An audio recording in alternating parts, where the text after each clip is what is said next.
and unlimited pages, original. The Empty Alibi.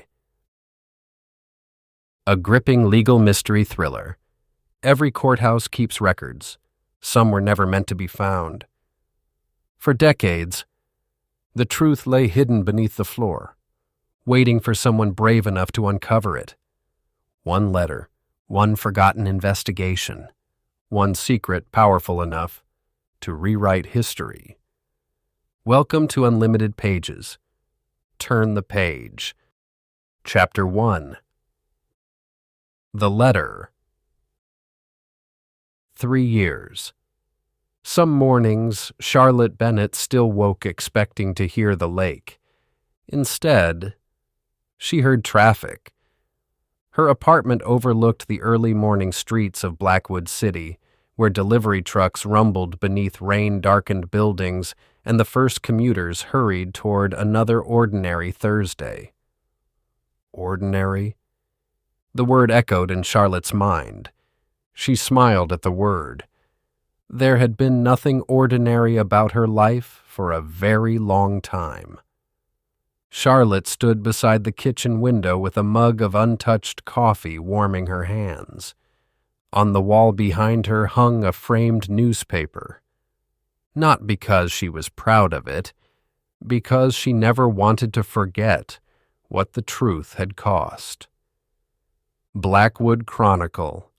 The Last Guest. Author's death exposes decades of deception. Her byline appeared beneath the headline. 3 years earlier, she had simply wanted answers. Instead, she had become the story. The best-selling book had followed almost by accident. Television interviews, podcasts, speaking invitations, awards she never asked for. People called her brave. Charlotte knew better. She had simply been the last person willing to stop asking questions. Her phone buzzed across the kitchen counter. Emma, editor. Charlotte smiled and answered. "You're working already?" Emma laughed. "I was about to ask you the same thing. I've been awake since 5. You still don't sleep?" "Not well." A brief silence settled between them. Emma had stopped asking why. Some wounds didn't need explaining. "I've got good news," Emma said. The paperback edition just hit the bestseller list again. Charlotte looked toward the framed newspaper. "I never wrote it for that." "I know. You wrote it because you couldn't let it go." Charlotte closed her eyes. "No. I wrote it because too many people already had." The offices of Blackwood Press occupied the top 2 floors of an old brick building overlooking the river. Charlotte arrived just after 10. Employees congratulated her as she passed. She thanked each one politely. Fame still felt like wearing someone else's coat. Emma was waiting in her office. She didn't smile. That immediately caught Charlotte's attention. What happened? Emma reached into her desk drawer. "A courier dropped this off 20 minutes ago." She placed a large cream-colored envelope on the desk. No return address, no postage, no fingerprints. Charlotte frowned. "You opened it?" Emma nodded. "I thought it might be another interview request."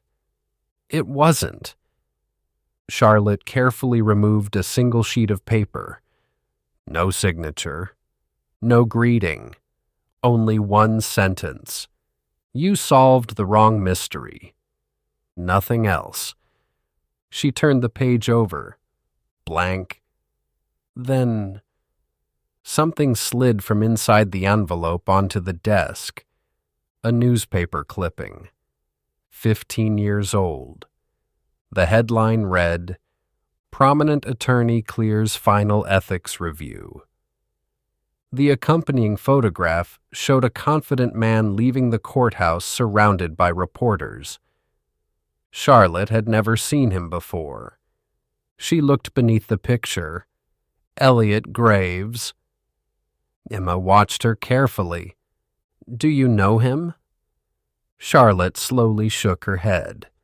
"No. But whoever sent this believes I should." She looked back at the sentence. "You solved the wrong mystery." For reasons she couldn't explain, the words unsettled her more than any anonymous threat she had received after publishing The Last Guest. Those had been angry. This felt certain, as if someone wasn't trying to frighten her. They were trying to warn her.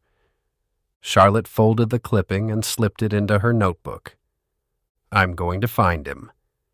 Emma sighed. "I knew you were going to say that. Because you know me." "I do." Emma stood and walked to the window. "Charlotte, what if whoever sent this letter wants exactly that?"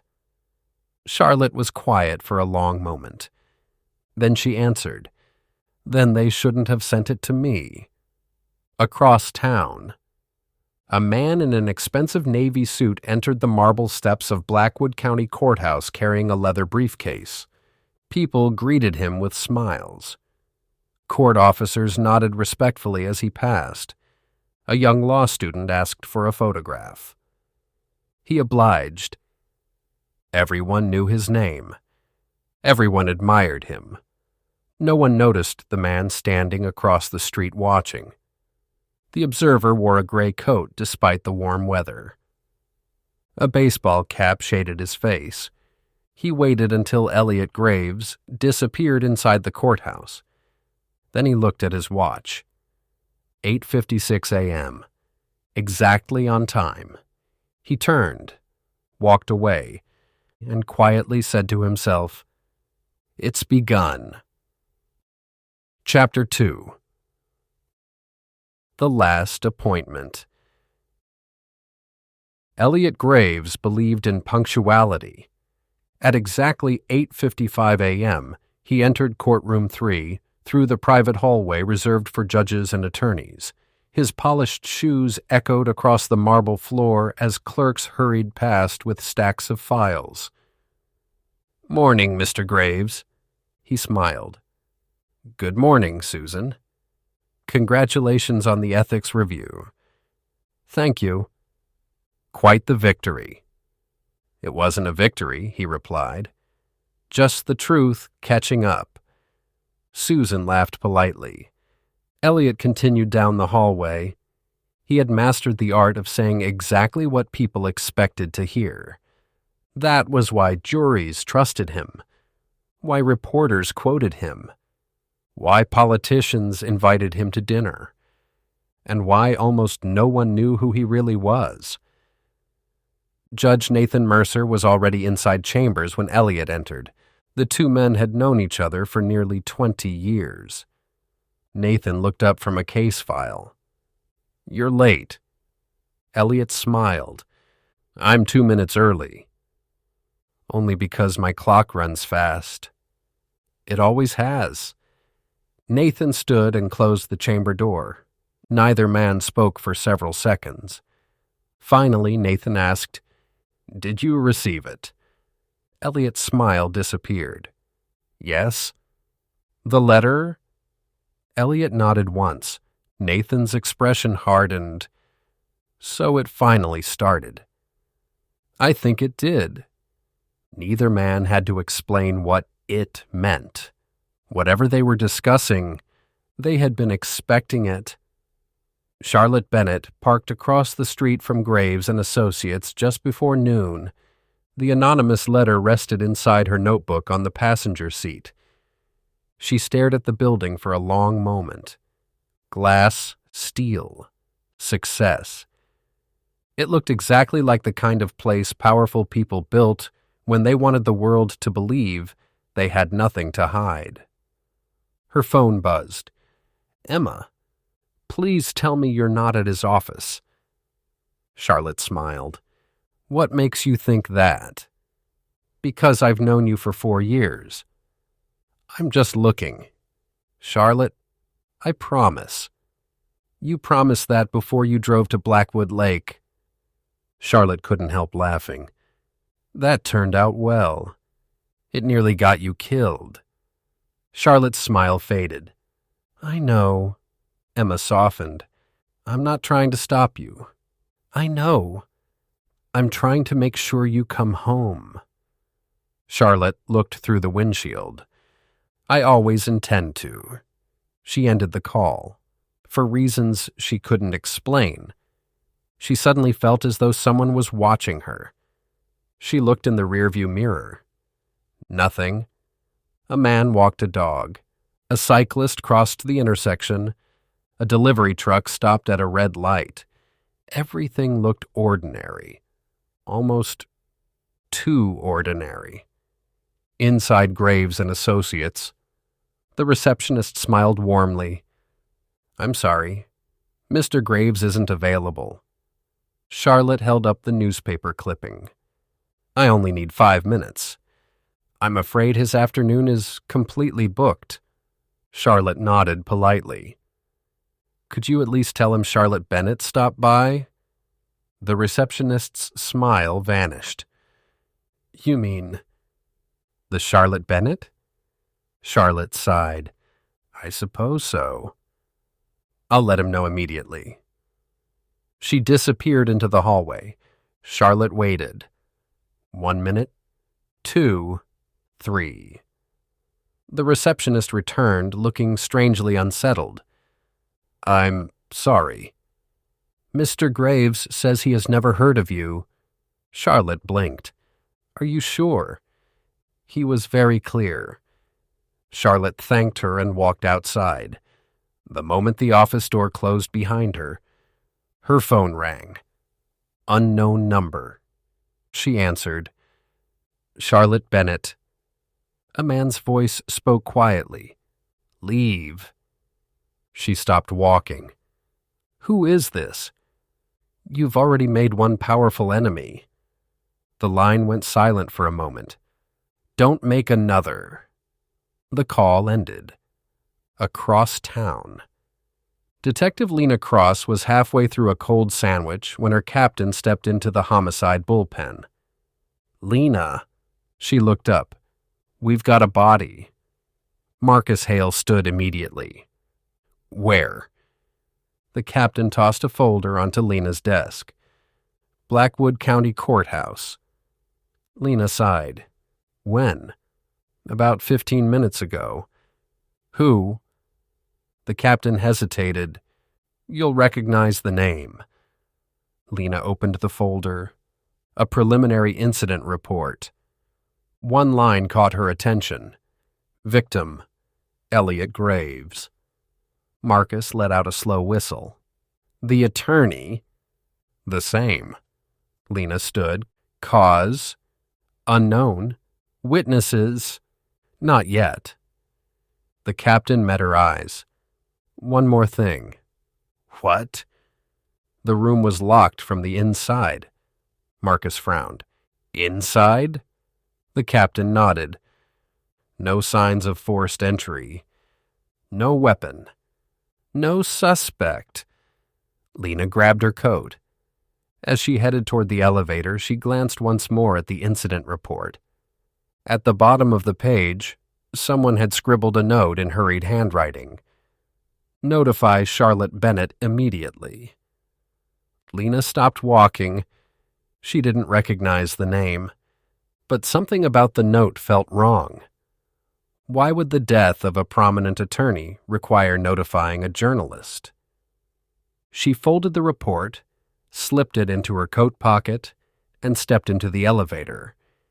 She had no way of knowing that before the day was over, Charlotte Bennett would become the last person to speak with Elliot Graves before he died, and Detective Lena Cross would inherit a mystery that had been waiting 3 years to find her.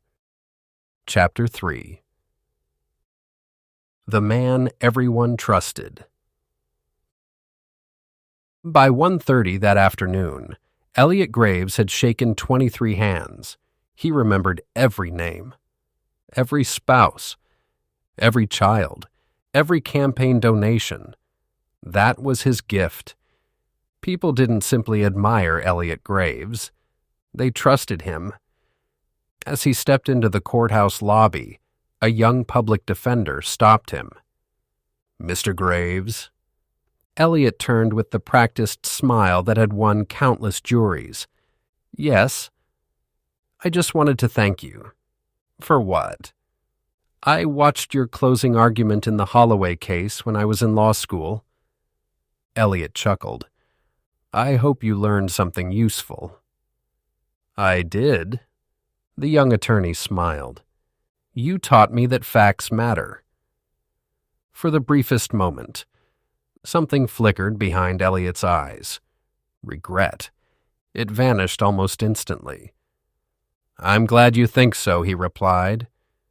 Then he continued toward the front steps, across the street. Charlotte watched him emerge from the courthouse. So this was Elliot Graves. Not a monster, not an untouchable celebrity, just a man, well-dressed, confident, friendly, the kind of man who looked exactly like someone you'd trust with your future. Which, Charlotte thought, was often the most dangerous kind. She reached for the passenger door, then stopped. Something felt wrong. A black sedan sat parked 50 yards behind Elliot's car. Its engine was running. The windows were too dark to see inside. Charlotte looked away for only a second as a city bus rolled past. When it cleared, the sedan was gone. At Blackwood Police Headquarters, Detective Lena Cross sat in Captain Raymond Cole's office. "You've heard of Charlotte Bennett?" Cole asked. Lena nodded slowly. "The writer, the journalist, the woman from the Blackwood Lake murders." "The same." Cole slid a newspaper across his desk. Charlotte's photograph appeared beneath the headline. Lena studied it. "You think she's connected to Graves?" "I don't know. But someone at the courthouse thought enough of her to write her name on the incident report before homicide was even called." Lena looked up. "You think Graves contacted her?" "I think somebody expected him to." 3:00. Charlotte finally made a decision. If Elliot Graves wouldn't meet her, she would wait. She crossed the street and entered a small cafe opposite the law offices. From the window, she had a clear view of the building's front entrance. The waitress approached. "Can I get you anything?" "Coffee." The waitress smiled. "Long afternoon?" Charlotte looked toward Graves's office. "I have a feeling it's going to be." At exactly 3:17 p.m., Elliot Graves left his office. He carried no briefcase, no files, only his phone. Charlotte watched him cross the sidewalk. He didn't look left. He didn't look right. He walked directly toward the cafe. Charlotte's pulse quickened. Was this coincidence, or had he seen her? The cafe door opened. Elliot stepped inside. He scanned the room once. His eyes settled on Charlotte. He walked straight to her table. "You've been following me all day." Charlotte met his gaze. "I've been trying to speak with you." "You should have made an appointment." "I tried." "You don't have one." He turned to leave. Charlotte reached into her notebook. "I received something this morning." She placed the anonymous letter on the table. For the first time all day, Elliot Graves lost every trace of confidence. His face drained of color. Slowly, very slowly. He sat down. "Where did you get this?" "It was delivered to my publisher." He read the sentence once, then again. His hand trembled almost imperceptibly. Charlotte noticed. "Do you know who sent it?" Elliot looked out the cafe window. No, but I know why. Charlotte leaned forward. Tell me. He was silent for nearly half a minute. Finally, he spoke. In 3 years. You're the first person who's asked the right question. Charlotte frowned. I don't understand. You won't. Not yet. Elliot, he raised a hand. Listen to me carefully. His voice had become almost a whisper. If anyone asks, we never had this conversation. Charlotte stared at him. Why? He looked toward the window again, this time. Charlotte followed his gaze. Across the street, standing perfectly still beneath the courthouse steps, was a man in a gray coat, watching them, watching only them. Elliot lowered his eyes. They've finally found me. Charlotte felt a chill. Who? Elliot looked back at her. For a moment, he seemed 20 years older. I've spent 15 years pretending I was protecting the truth. His voice cracked. I was actually protecting a lie. Before Charlotte could ask another question, Elliot stood abruptly. I have one final appointment. He placed a business card on the table. On the back he had written only 4 words. Don't trust the time. Then he walked out of the cafe. Charlotte remained frozen.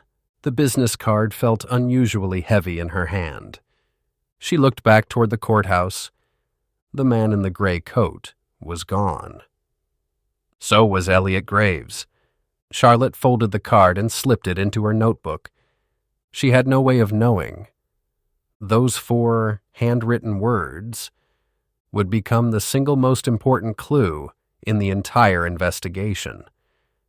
And less than 6 hours later, Elliot Graves would be dead. Chapter 4, 9:03. Charlotte waited exactly 38 minutes before dialing the number on Elliot Graves's business card. It rang once, twice, 3 times. Voicemail. She didn't leave a message. Instead, she slipped the card back into her notebook and looked once more through the cafe window. The courthouse dominated the skyline across the street. Massive, silent, unmoving, like it had witnessed 1,000 secrets and intended to keep every one. Her phone buzzed. A text. Unknown number, leave Blackwood. No punctuation, no explanation. Before she could react, the message disappeared. Blocked. Untraceable. Charlotte smiled to herself. Whoever sent it didn't know her very well. If there was one thing Charlotte Bennett had learned 3 years earlier, it was that the quickest way to make her ask questions was to tell her to stop. At 5:42 p.m., Elliot Graves entered his office for the final time. His receptionist looked up. Everything all right? He forced a smile. Long day. You still have your 7 o'clock meeting. I know. Should I cancel it? Elliot hesitated. For the first time all day, he looked genuinely tired. No. If they came this far, they deserve answers. His receptionist frowned. I'm sorry. Elliot blinked. It's been a long day. He stepped into his office and quietly locked the door. He stood motionless for several seconds, then opened his briefcase. Carefully, he placed inside a thick sealed envelope. Across the front, in his own handwriting, he had written only one sentence. Open only after you find the tunnel. He closed the briefcase, rested one hand on it, then whispered, I should have trusted you sooner. Across town, Detective Lena Cross met Charlotte Bennett for the first time. Captain Raymond Cole had arranged the meeting after learning Charlotte had attempted to contact Elliot earlier that afternoon. Charlotte entered the homicide division, carrying only her notebook. Lena immediately noticed two things. Charlotte looked younger than the television interviews, and far more exhausted. "You wanted to see me?" Lena stood. "I'm Detective Lena Cross." "I know. I understand you met with Elliot Graves." Charlotte nodded. "For less than 5 minutes. What did he want?" "I don't think he wanted anything." "What makes you say that?" Charlotte removed the business card from her notebook. "He looked—" She searched for the word. "Terrified." Lena accepted the card. Before reading the message, she studied the handwriting. Steady, deliberate, no hesitation in the pen strokes. Whoever wrote this wasn't panicking. They wanted it understood. Only then did she turn the card over. "Don't trust the time." She read it once, then slipped it into an evidence sleeve. "What did he say it meant?" Charlotte shook her head. "He said it would make sense later." Lena wasn't convinced. People rarely left messages they expected someone else to solve, unless they already believed they wouldn't be alive to explain them. The shrill ring of a desk phone cut through the room. Marcus Hale answered. His expression changed immediately. He looked at Lena. "They found Graves." Lena stood so quickly her chair rolled backward. "Alive?" Marcus never answered. He didn't have to. Blackwood County Courthouse. 7:31 p.m.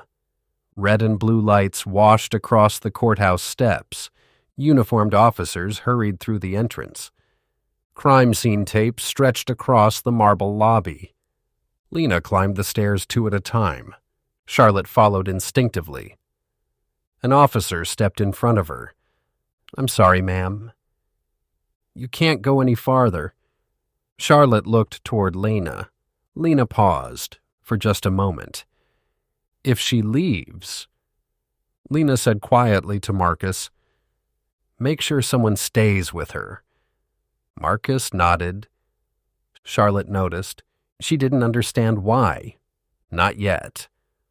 Officer Calvin Reese waited outside the evidence corridor. His face had lost all color. "I've been here 19 years. His voice barely carried. "I've never seen anything like this. What do we have?"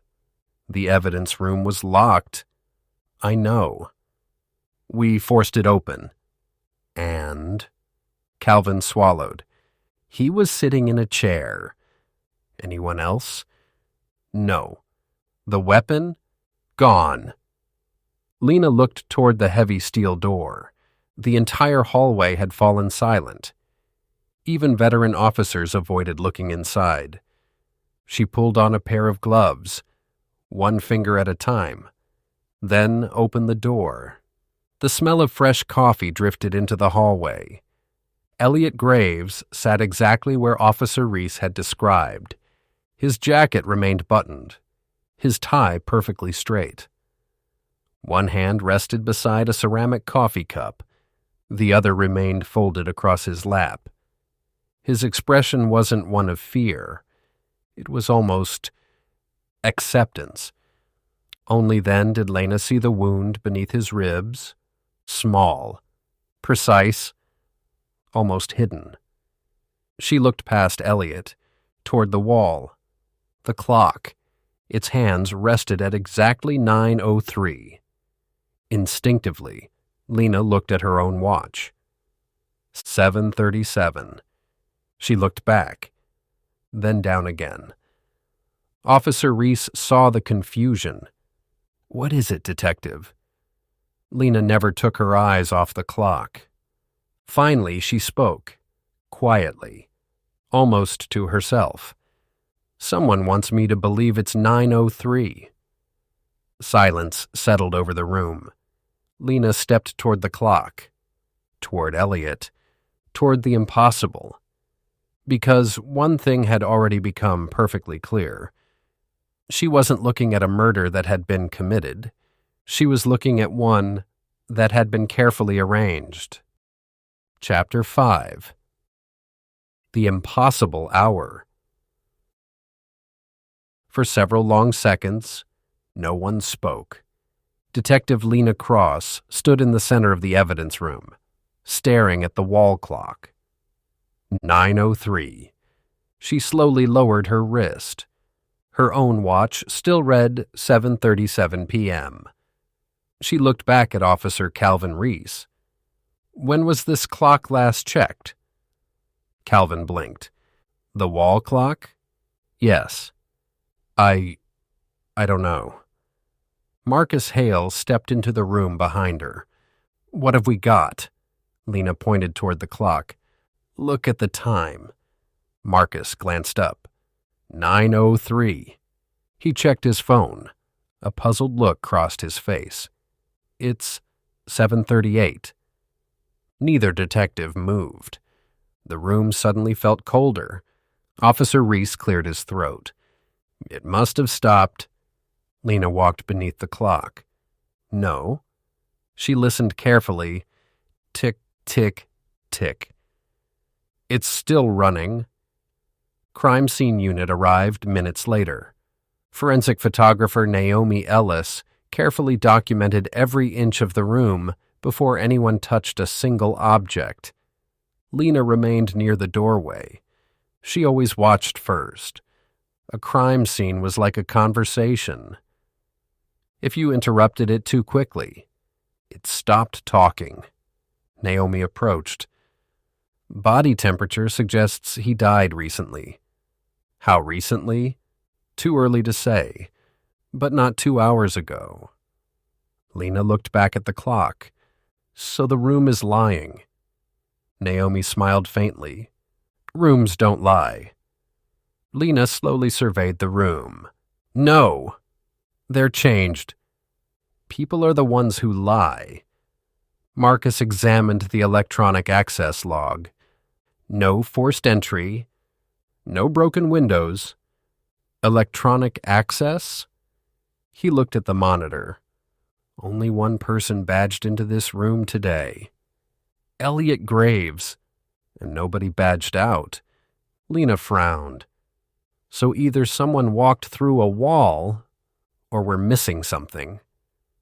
A technician carefully photographed the coffee cup beside Elliot. Still warm. Lena looked over. "How warm?" The technician held a thermometer above the surface.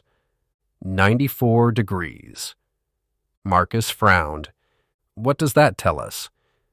Lena didn't answer immediately. She looked at the coffee, then the clock, then Elliot. Only after several seconds did she speak.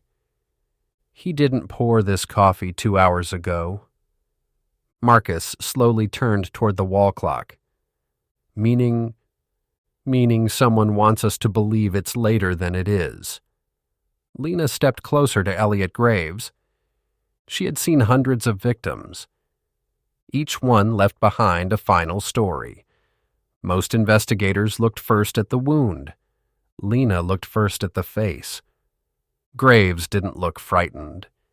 He looked disappointed, as though the person standing before him had broken a promise. She examined his hands. No defensive wounds, no bruising, no torn clothing. He hadn't fought. He hadn't run. He had trusted the person who entered that room. "Detective." Officer Reese stood near the entrance. "I remembered something."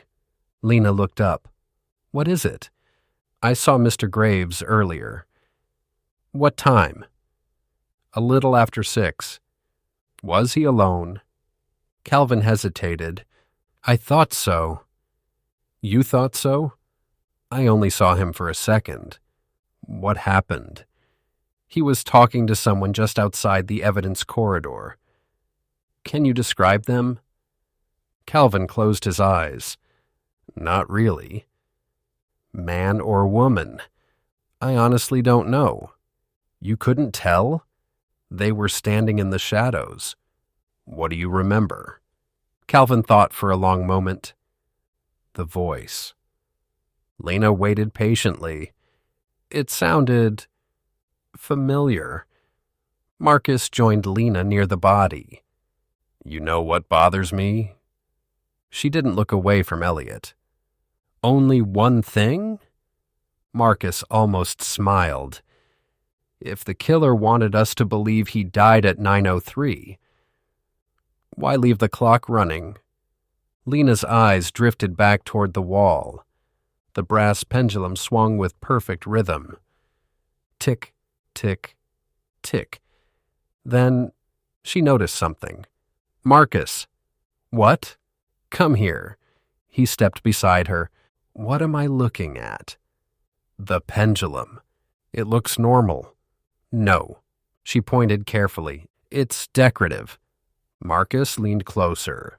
The clock is electric. Lena nodded, but it was built to look mechanical. So? She took one slow breath. They didn't have to stop the clock. Marcus stared at her. They only needed access to the controls. Lena looked toward the ceiling. Somewhere in the courthouse, there had to be a system controlling every synchronized clock in the building. She looked once more at the face of the clock. They didn't change time. She spoke almost to herself. They changed what everyone would believe about it. The crime scene technicians continued their work. Lena searched Elliot's pockets. Wallet, phone, keys, nothing else. No note, no message, no final explanation. She wasn't disappointed. People rarely solved murders for detectives. They simply left behind enough truth to be found. She looked around the room one final time. The warm coffee, the impossible clock, the locked door, the untouched evidence room. Nothing here was random. Whoever planned this murder hadn't depended on luck. They had depended on certainty. Marcus stepped beside her. So where do we start? Lena kept her eyes on Elliot. At the beginning. She looked once more at the clock. Not the beginning someone wants us to see. The real one. For the first time since entering the room, Lena wasn't looking at an impossible murder. She was looking at a carefully constructed story. And stories could be rewritten. Chapter 6. The Woman Who Asked Different Questions. The first mistake investigators make is believing the crime scene tells the whole story. Detective Lena Cross had learned that lesson 12 years earlier. A convenience store robbery. 2 witnesses. 1 confession. Perfect evidence. An innocent man spent 6 years in prison because everyone, including Lena, had asked the wrong questions. She had promised herself it would never happen again. That promise had shaped every case since. It was why, standing inside the courthouse evidence room, she ignored the obvious. She wasn't interested in what everyone could see. She wanted to know what everyone had already decided not to look at. Freeze the room. Marcus looked up from the access log. What? No one moves anything. The crime scene team is already processing. I know, but nobody touches that clock. Marcus followed her gaze. You still think it's the key? Lena shook her head. No. I think it's trying too hard to be the key. Marcus frowned. You think it's a distraction? I think someone wanted the first thing we noticed to be the last thing we questioned. Marcus smiled. There she is. There who is? The detective who makes me question everything. Lena's expression never changed. I question everything because certainty once put an innocent man in prison. Silence settled between them.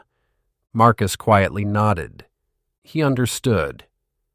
Naomi Ellis approached, carrying Elliot Graves's phone inside an evidence bag. "It's locked." "Face ID?" Naomi shook her head. "No chance. We'll get into it." Naomi handed her another evidence bag. Elliot's watch. Lena examined it carefully. Its hands rested at 9:03. She turned it over. No cracks, no dents, no impact damage. She gently pulled out the crown. The second hand stopped immediately. Then she pushed it back in. Tick, tick, tick. Marcus watched. "So?" Lena looked from the watch to the wall clock. "They didn't stop one clock." She held up the watch. "They stopped two." Marcus folded his arms. "You think that was deliberate?" "I think someone desperately wanted investigators to remember one time." Officer Calvin Reese hurried into the corridor. "Detective." Lena turned. "I remembered something." "What?" The only sound I heard. "What was it?" "A click." "What kind of click?" Calvin closed his eyes. "Metal. Like a lock." Marcus frowned.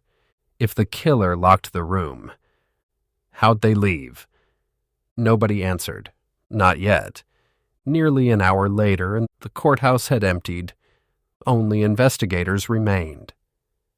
Lena slowly walked the hallway outside the evidence room. She stopped, listened, walked again. She stood where Officer Reese had first entered, then where Elliot would have keyed himself inside. Then, beneath the hallway security camera. She looked up. The camera itself looked ordinary. The mounting bracket didn't. Fresh tool marks, tiny, easy to miss. She stepped onto a nearby bench for a closer look. The screws had been removed recently. Very recently. Marcus. He joined her. "What is it?" "When was this camera installed?" Marcus checked the maintenance log.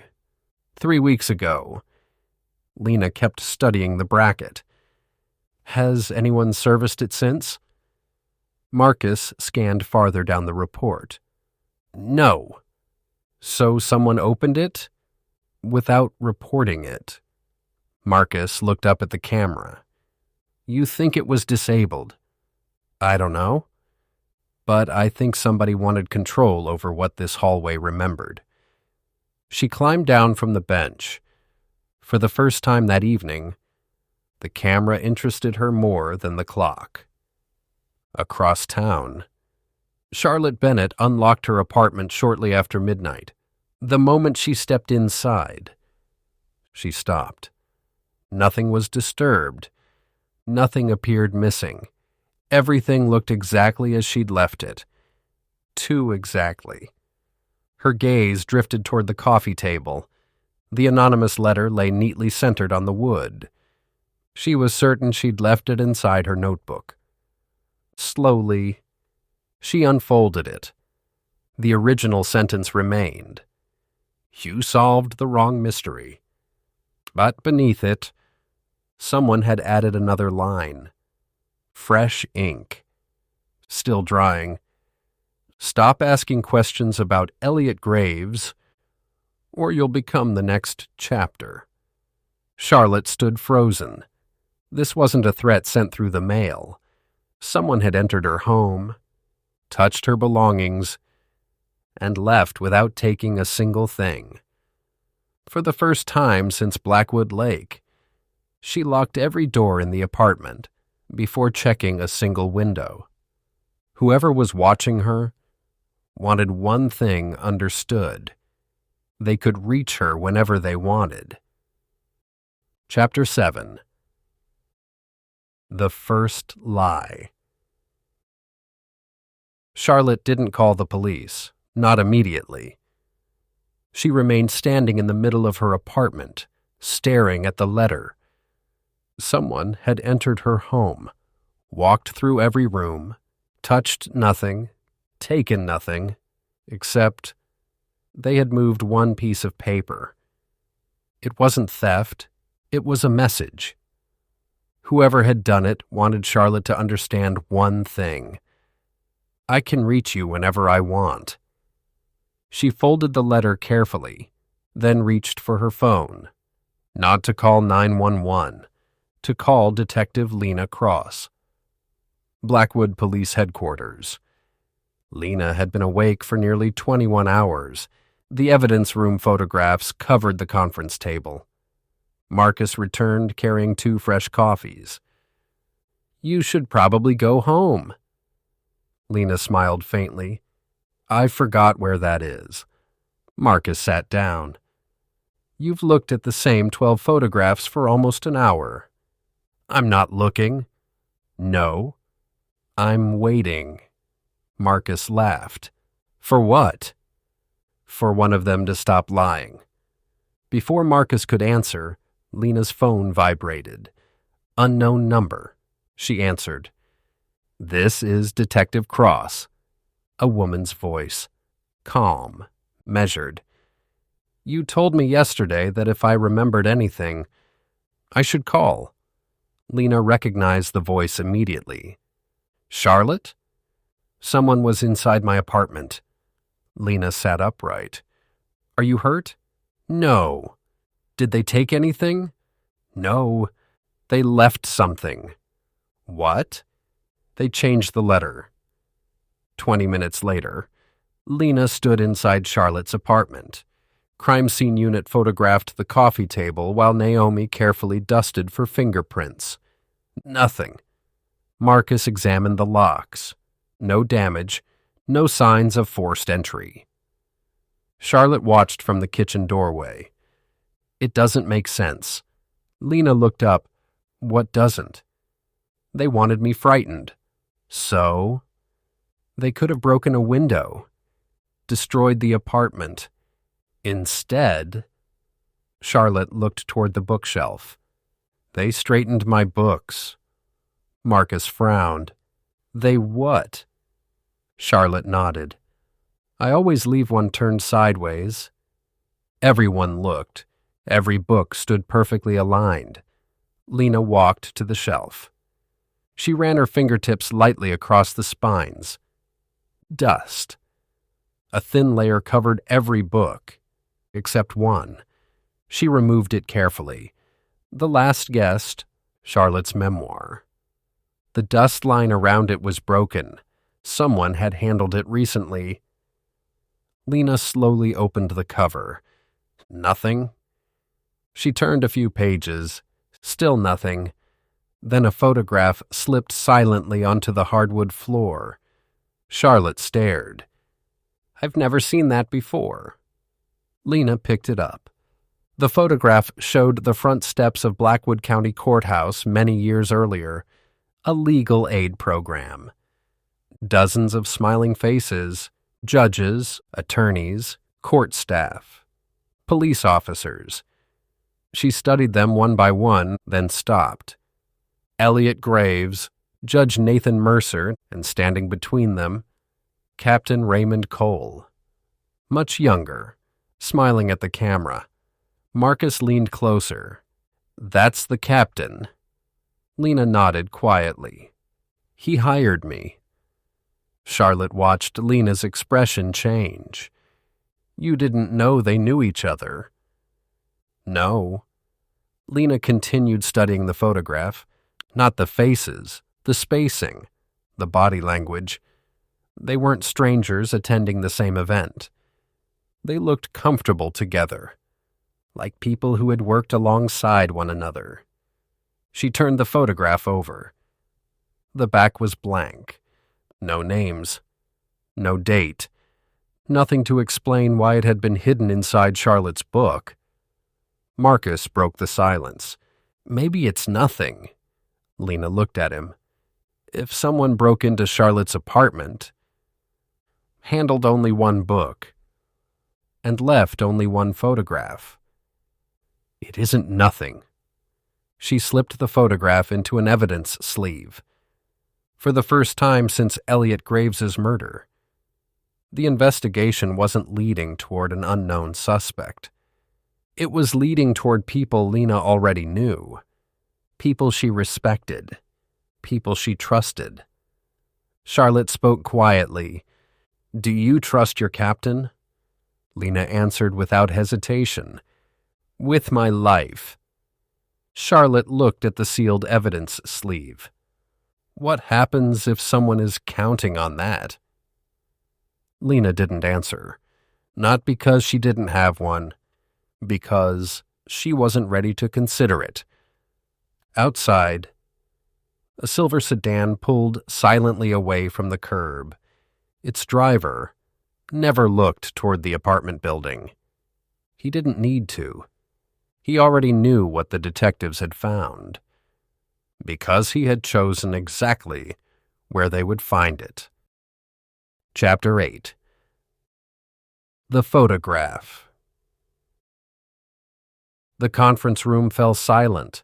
The photograph lay in the center of the table beneath the bright fluorescent lights. Lena had looked at it for nearly 10 minutes. Not because of what it showed, because of what it didn't. Marcus leaned back in his chair. "I've counted 37 people." "So have I," Lena replied. "You think one of them matters?" "I think all of them matter." Charlotte looked up from her notebook. "That's a lot of suspects." Lena shook her head. "No. It's a lot of witnesses." Naomi entered carrying a laptop. I scanned the photograph. Lena looked up. "Anything?" "Maybe." Naomi enlarged the image until the courthouse steps filled the screen. This photograph wasn't taken by a newspaper. "How do you know?" "The resolution." She zoomed in farther. "See these compression artifacts?" Marcus smiled. "I'll pretend I do." Naomi laughed. "This was printed from a digital original." So someone had access to the original file. Charlotte crossed her arms. "Which means whoever planted this in my apartment didn't pull it out of an old scrapbook. They wanted us to have a very specific photograph." Lena nodded. "And they expected us to recognize it." Lena stood. "I want everyone identified." Marcus looked around the room. "There are 37 people." "I know." "I'll start with the obvious." "No." Lena surprised everyone. "We're not looking for the obvious." She pointed toward the edges of the photograph. "We start with the people nobody remembers." 3 hours later, the investigation room looked different. Names had replaced faces. Judges, attorneys, clerks, deputies, volunteers, a maintenance supervisor, 2 interns, 1 courthouse electrician. Lena stopped. "Electrician?" Marcus looked over. "Robert Hensley." What was he doing there? The courthouse had just completed a renovation. She looked back at the photograph. So everyone else was celebrating. Marcus nodded. "And he was working." Charlotte quietly studied another copy. Something nagged at her. Not the people. The building. She stood and walked toward the enlarged image. "Can you zoom in on the windows?" Naomi adjusted the picture. The courthouse's tall second-floor windows filled the screen. Charlotte tilted her head. "Go back." Naomi did. "Forward." Again. "There." Charlotte pointed. 1 second-floor window reflected the crowd below. Everyone could see the people standing on the courthouse steps. But there was one figure, visible only in the reflection. A man standing inside the courthouse, watching everyone. Marcus frowned. "Can we sharpen it?" Naomi tried. The image became slightly clearer. Gray suit, white shirt, hands behind his back. His face remained impossible to identify. Lena felt a familiar excitement, not certainty, possibility. Our first unidentified witness. That afternoon, Judge Nathan Mercer arrived voluntarily for an interview. He entered without an attorney, without hesitation, without fear. Lena noticed the confidence immediately. People hiding the truth often tried to control the room. Mercer simply sat down. "I understand you have questions." Lena switched on the recorder. "I appreciate you coming. Elliot deserved that much. You knew him well. For 20 years. Were you friends?" Mercer considered the question. "We respected one another." Charlotte watched through the observation window. She didn't interrupt, didn't take notes. She simply watched. Mercer's answers were measured, precise, almost too precise. Lena noticed it too. "You've answered every question carefully." "I've spent 40 years choosing my words." "I imagine judges have to." "They do." Lena leaned forward. "Then choose these carefully." Mercer met her eyes. "Of course." "When was the last time you saw Elliot Graves alive?" Mercer answered immediately. "Yesterday morning." "No later?" "No." "You never met him at the courthouse yesterday evening?" "No." Lena watched him closely. His breathing remained steady. His hands never moved. No obvious sign of deception. Yet something felt practiced. She changed direction. Did Elliot ever seem afraid? For the first time, Judge Mercer hesitated. Barely. Less than a second, but Lena saw it. Near the end. Yes. What was he afraid of? Mercer's eyes drifted briefly toward the courthouse visible through the window. "I don't know." Lena held his gaze. She didn't believe him. Not because he looked guilty, because it was the only answer he had to search for. The interview ended 20 minutes later. Marcus escorted Mercer to the elevator. Charlotte stepped into the interview room. "What do you think?" Lena remained beside the recorder. "I think he's hiding something." "You think he killed Elliot?" "No." Charlotte looked surprised. "You don't?" Lena slowly shook her head. "No." "Then why lie?" Lena closed the case file. People lie for a lot of reasons. To protect themselves. To protect someone else. To protect the dead. Charlotte was quiet. "So what's our job?" Lena looked toward the photograph still pinned to the investigation board. "Our job isn't to catch someone in a lie." She paused. "It's to understand why this particular lie matters." Charlotte followed her gaze to the photograph. 37 smiling faces. One unidentified observer in the window.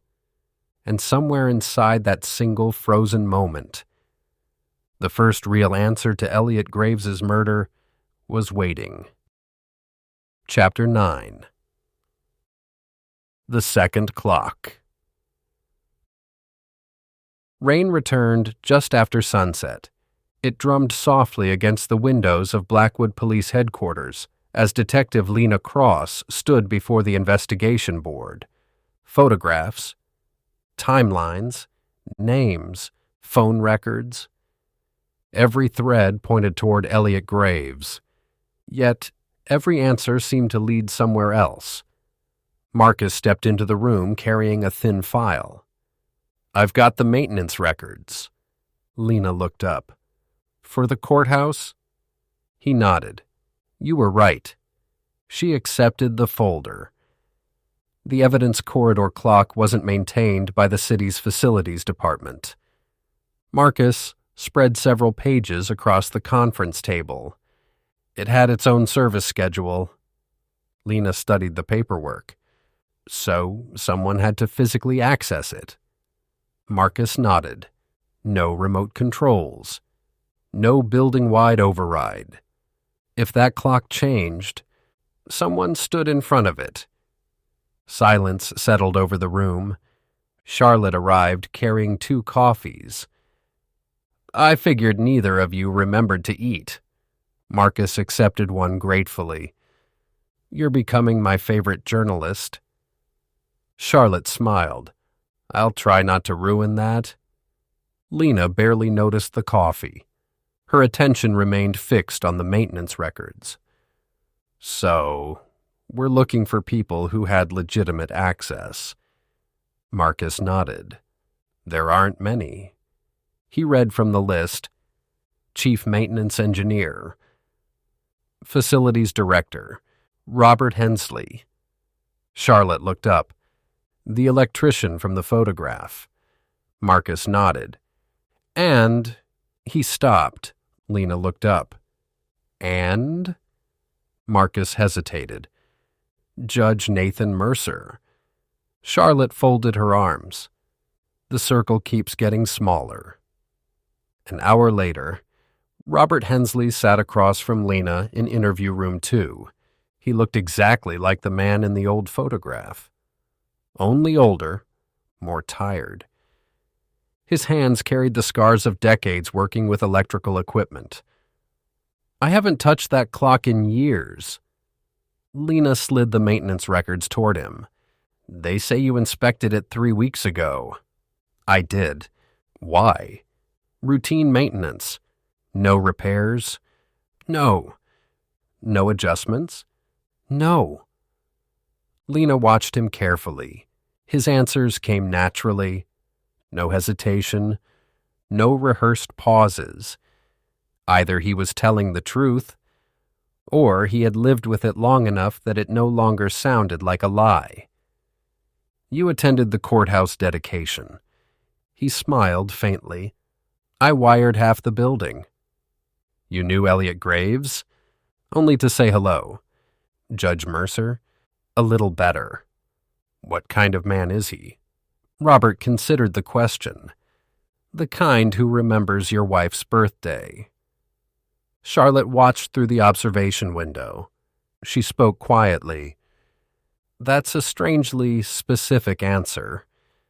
Marcus nodded. People usually remember kindness in specifics. Lena never took her eyes off Robert. She believed him.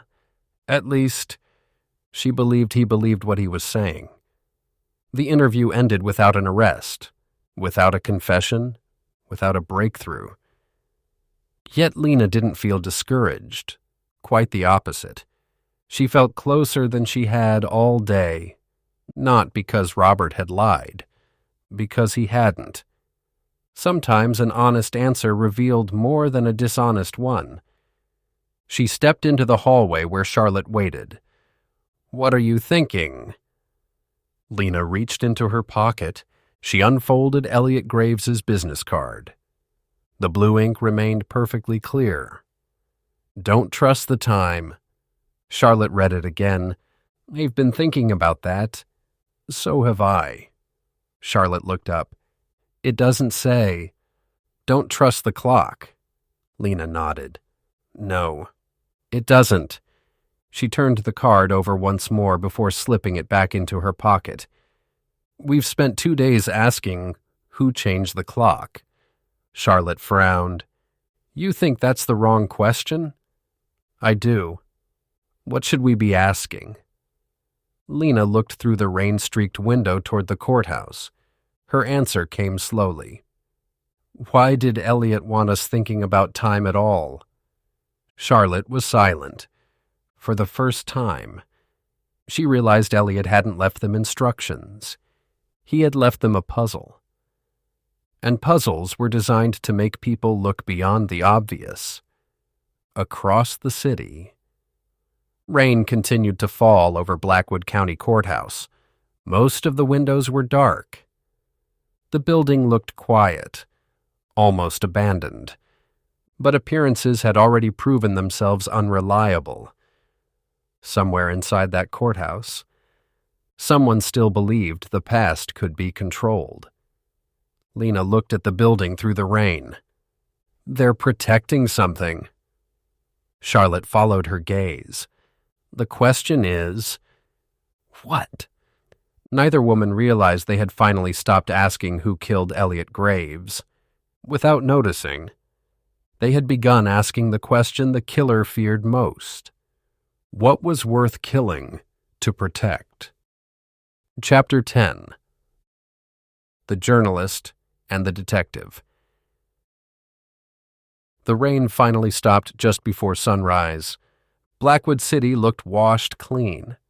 The rooftops glistened beneath the pale morning light, and the courthouse stood against the sky exactly as it had the day before. Solid, unmoving, timeless. Lena Cross knew better. Buildings didn't lie, people inside them did. Blackwood Police Headquarters. Lena had barely slept. The investigation board now covered nearly an entire wall. Photographs, names, timelines. One phrase written boldly across the center: "Don't trust the time."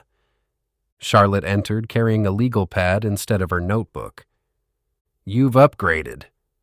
Charlotte smiled. "I've been told detectives take legal pads more seriously." Marcus looked up from his desk. "We don't." Charlotte laughed. For the first time since Elliot Graves's murder, the room almost felt normal. Almost. Lena gestured toward the investigation board. "Walk me through Elliot Graves." Charlotte looked surprised. "You want my version?" "I want the version that isn't in the case file." Charlotte nodded. Elliot wasn't born powerful. She walked slowly across the room. He grew up in Blackwood, scholarship student, top of his class. He became the attorney everyone wanted. Marcus nodded. "That's the public story." Charlotte looked at him. "It isn't wrong. It's incomplete." She pointed toward Elliot's photograph. "Power doesn't corrupt everyone. It isolates them. The more powerful Elliot became, the fewer people ever told him no." Lena watched carefully. Charlotte wasn't reciting facts. She was describing a man. "Who hated him?" Marcus asked. Charlotte answered immediately. "That's the wrong question." Lena smiled. "Good." Charlotte looked confused. "Good?" "I've been waiting for someone else to say that." Marcus sighed dramatically. "Oh, great. Now there are two of you." Charlotte continued. "People assume murder begins with hate. Sometimes it does, but sometimes it begins with loyalty." The room grew quiet. Lena looked slowly toward the investigation board. "Say that again." Charlotte repeated herself. "Sometimes murder begins with loyalty." Lena uncapped a marker. She crossed out one question. "Who wanted Elliot dead?" Then wrote another beneath it. "Who needed Elliot silent?" Marcus folded his arms. "I officially don't know which one of you is more dangerous." Charlotte smiled. "Lena." "Without question." Even Lena laughed, only for a second, but it reminded everyone in the room they were still human. 3 hours later, Naomi hurried into the bullpen carrying a sealed evidence envelope. "Lena." We finally got into Graves's phone. Conversation stopped instantly. Lena accepted the device. "Anything useful?" "Almost everything was deleted." Marcus sighed. "Of course." But Naomi connected the phone to a monitor. Fragments of Elliot's calendar appeared. Court hearings, client meetings, television interviews. Then one entry caught Lena's attention. 6:30 p.m. CB.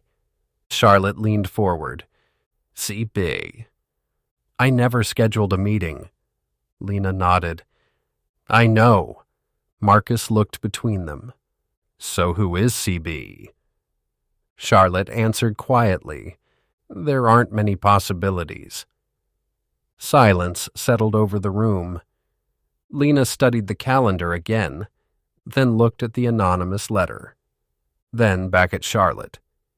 He told his receptionist his evening was already booked. Marcus nodded. We know that.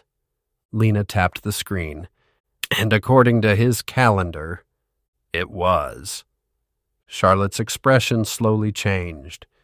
You think he expected me? Lena didn't answer immediately. She let the thought settle.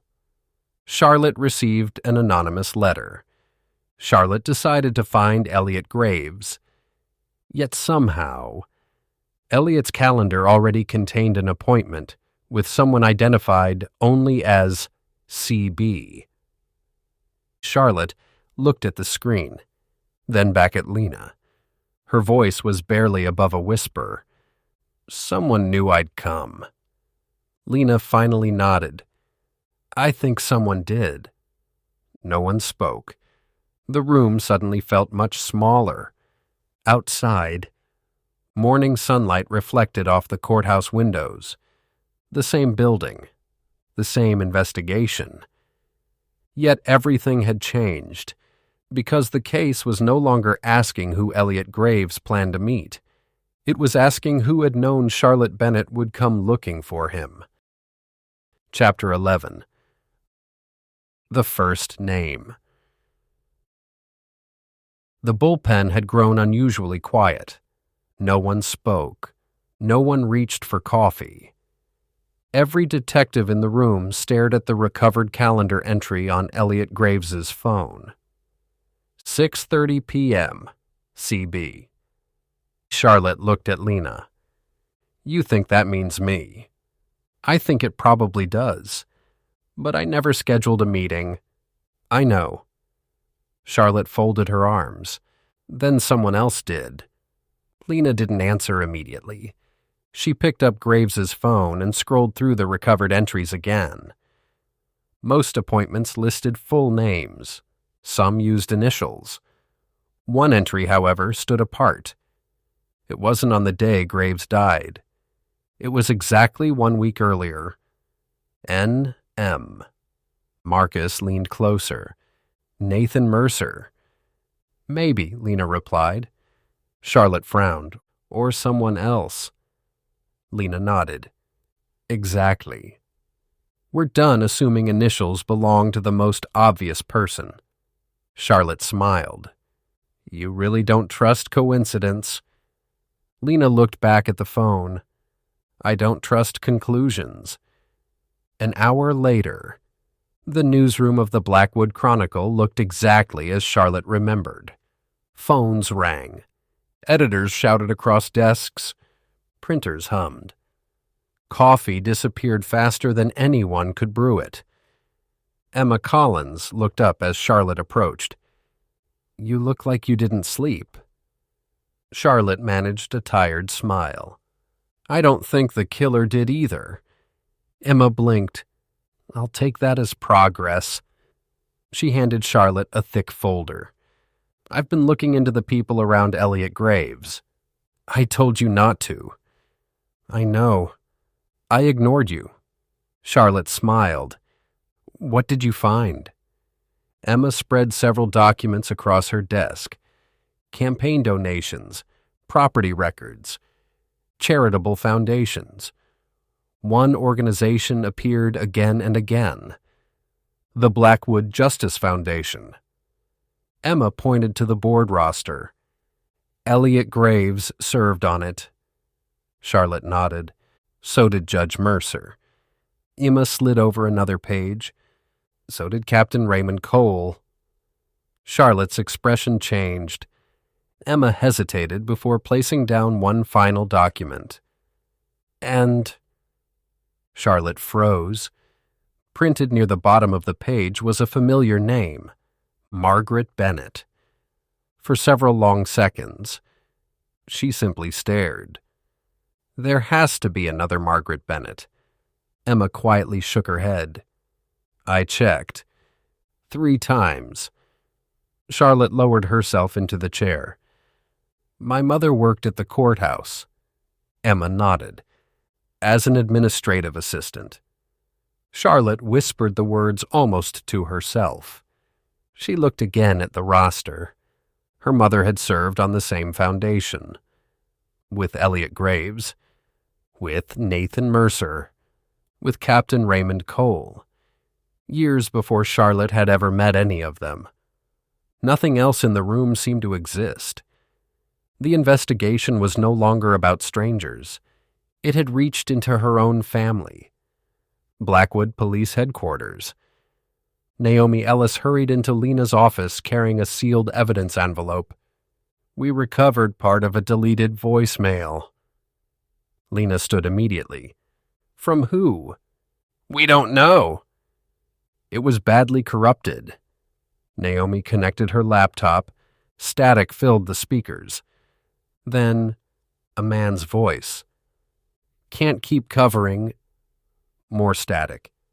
Charlotte. Another burst of interference. If she finds... Silence. The recording ended. Marcus frowned. That's all. Naomi nodded. The rest couldn't be recovered. Lena replayed it. Not for the words, for the voice, the breathing, the pauses, the rhythm. Marcus noticed. You recognize him? Lena slowly shook her head. No, but someone will.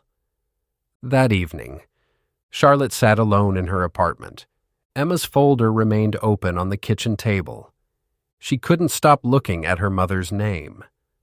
Finally, she walked to the hallway closet, reached onto the highest shelf, and carefully lowered an old cardboard box. She hadn't opened it in years. Inside were birthday cards, school papers, family photographs, her mother's handwriting. Near the bottom rested a small black address book. Charlotte opened it carefully. Most of the pages were blank. Several old contacts had been crossed out years before. Then, one page stopped her. Only a single name had been written there. Nothing else. No address. No telephone number, no explanation. Just 2 words. Adrian Vale. Charlotte stared at the page. She had never heard the name before. Her phone rang. Lena Cross. Charlotte answered immediately. I think I found something. So did I, Lena replied. What did you find? Charlotte looked down at the address book. A name. Silence. What name? Adrian Vale. For the first time since the call began, Lena didn't answer immediately. When she finally spoke, her voice was calm, steady, almost too steady. Don't lose that book. Charlotte frowned. Why? We'll talk when I get there. The call ended. Charlotte looked once more at the unfamiliar name. She still had no idea who Adrian Vale was, but for the first time, it felt as though the investigation had found the person everyone else had spent years trying to forget. Chapter 12. The Address Book. Charlotte didn't sleep. The small black address book remained open on her kitchen table long after midnight. Only one name remained written on the page. Adrian Vale. Nothing else. No phone number. No address, no notes. Just 2 words in her mother's careful handwriting. Charlotte traced her fingertips across the faded ink. Her mother had never wasted words. If she had written a name, it mattered. The question was, why? The next morning, Detective Lena Cross arrived carrying 2 coffees.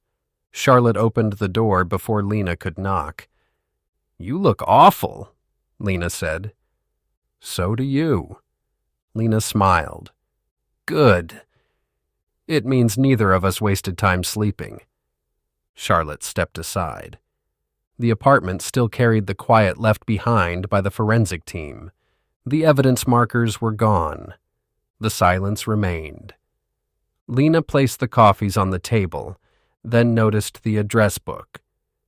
"This is what you found?" Charlotte nodded. "It belonged to my mother."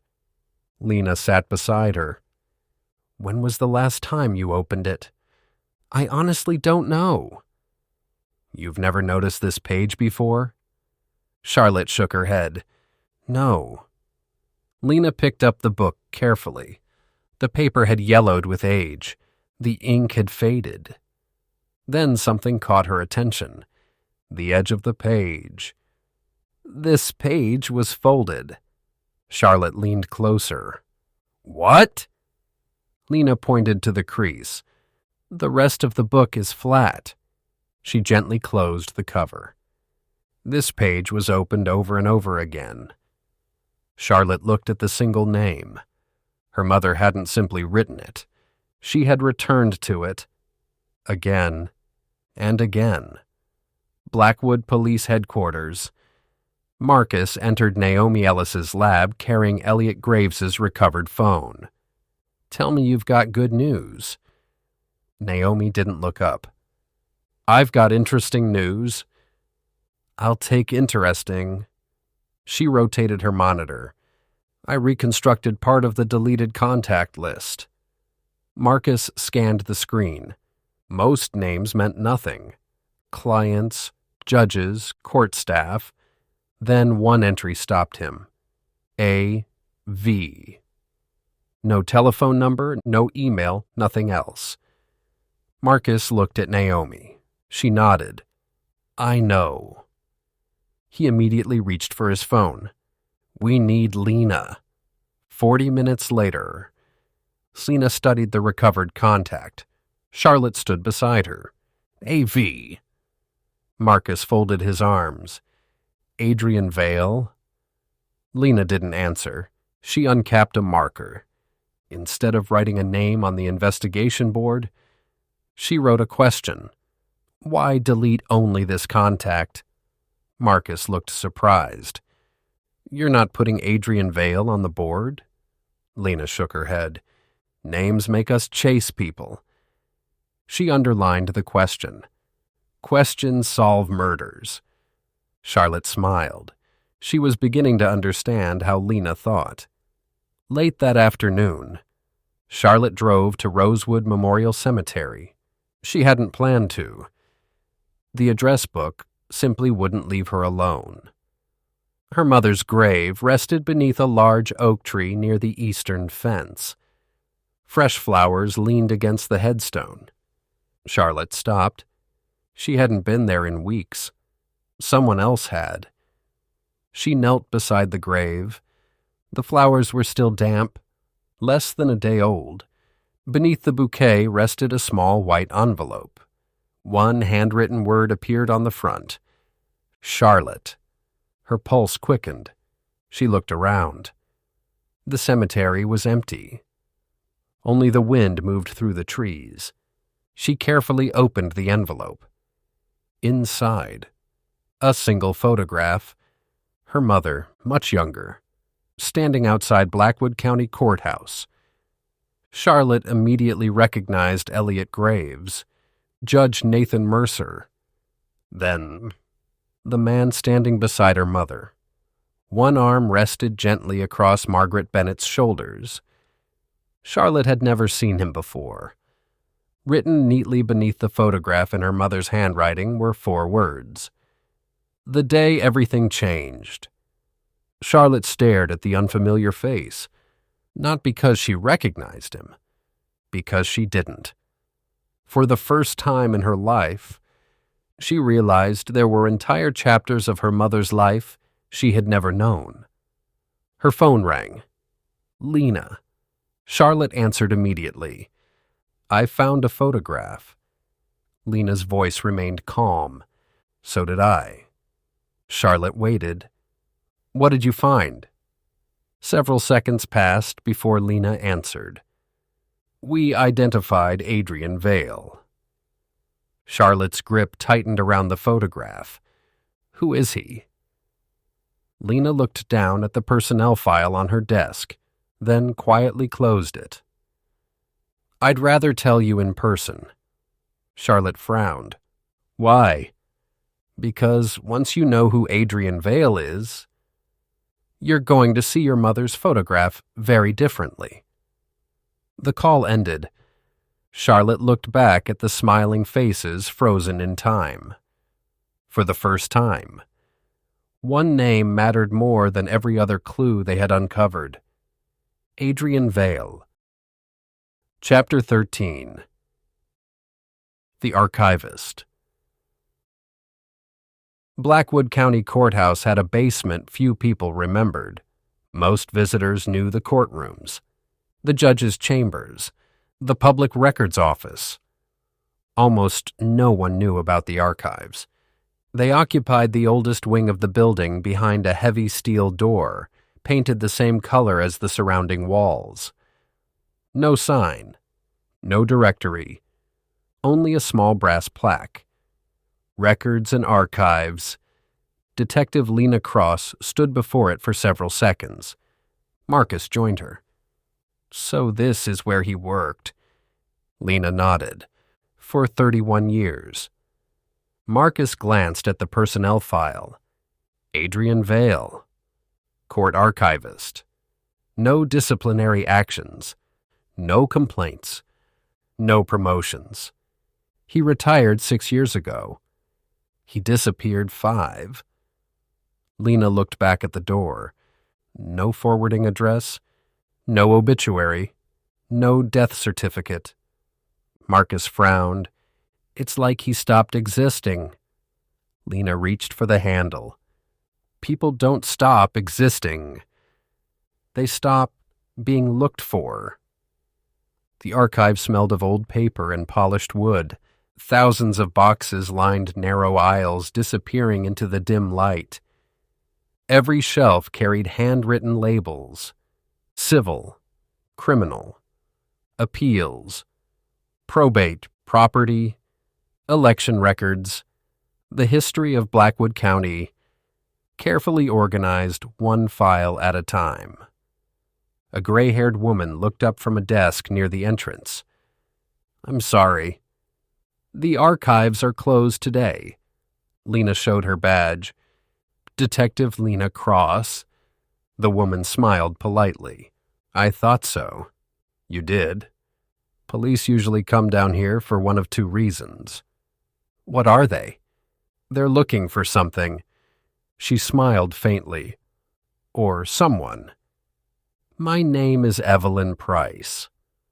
She had worked in the archives for 28 years, long enough to remember paper before computers. Long enough to remember Adrian Vale. You knew him? Evelyn nodded. Everyone down here knew Adrian. What was he like? She thought for a moment. Quiet, meticulous, kind. Marcus asked, did he have enemies? She looked genuinely surprised. Adrian? No. He barely raised his voice. Lena listened carefully. People often remembered character more accurately than dates. What made him different? Evelyn glanced toward the endless rows of records. He believed records belonged to the truth. Lena tilted her head. What does that mean? Evelyn folded her hands. He used to tell every new employee, a document doesn't care who wins. It only remembers what happened.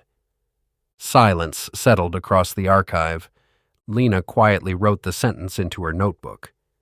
Why did he retire? Marcus asked. Evelyn's smile faded. He didn't. What do you mean? He filed retirement papers, but he never wanted to leave. Lena looked up. How do you know? He told me. When? The day before he disappeared. What exactly did he say? Evelyn closed her eyes. As best I remember. When people begin asking for the wrong files, it's time for me to leave. Lena repeated the words quietly. The wrong files. Marcus looked at her. What? She thought aloud. Elliot warned Charlotte. Don't trust the time. The anonymous letter said, you solved the wrong mystery. Now, Adrian says, people are asking for the wrong files. Marcus stared at her. They're all pointing in the same direction. Lena nodded. They're warning us that we've been looking in the wrong place. Charlotte arrived 20 minutes later, carrying the photograph from the cemetery. She placed it on Evelyn's desk. Have you ever seen this? Evelyn adjusted her glasses. Her expression softened immediately. I have. Charlotte leaned closer. You know these people. I knew all of them. She pointed one by one. Margaret Bennett, Elliot Graves, Nathan Mercer. Then her finger rested on the unfamiliar man. And Adrian. Charlotte looked at Lena. So that's Adrian Vale. Evelyn nodded. Many years younger. Charlotte studied the smiling man beside her mother. Only hours earlier, he had been a name. Now he had a face. Lena turned the photograph over. The handwriting remained. The day everything changed. She looked back at Evelyn. What happened that day? The older woman didn't answer. Instead, she walked to a locked filing cabinet, removed a small brass key hanging beneath her blouse, unlocked the bottom drawer, reached inside, and lifted out a worn leather ledger. She carried it carefully back to the desk. I've kept this for 6 years. Marcus frowned. What is it? The last thing Adrian Vale left in my care. Charlotte looked at the weathered cover. What's inside? Evelyn rested her hand on the ledger. I don't know. You never opened it? I gave Adrian my word. She looked at Lena. He told me someday someone would come asking the right questions. She gently slid the ledger across the desk. It doesn't belong to the archives anymore. It belongs to the investigation. Lena looked down at the worn leather cover. For the first time since Elliot Graves's murder, it felt as though someone from the past had finally decided to help them.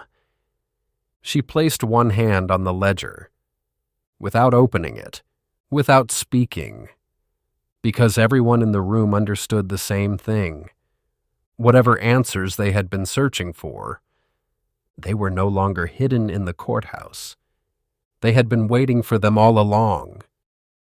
Chapter 14. The Ledger. No one reached for the ledger, not Lena, not Charlotte, not even Marcus.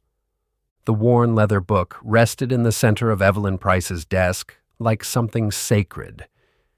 The archive seemed quieter than before. Even the old ventilation system had settled into a soft, whispering hum. Charlotte finally spoke. You knew someone would come. Evelyn nodded. I did. How? Because Adrian told me that one day someone would come asking the right questions. Charlotte struggled to understand. 6 years ago, yes, but I hadn't written The Last Guest. I wasn't investigating anything.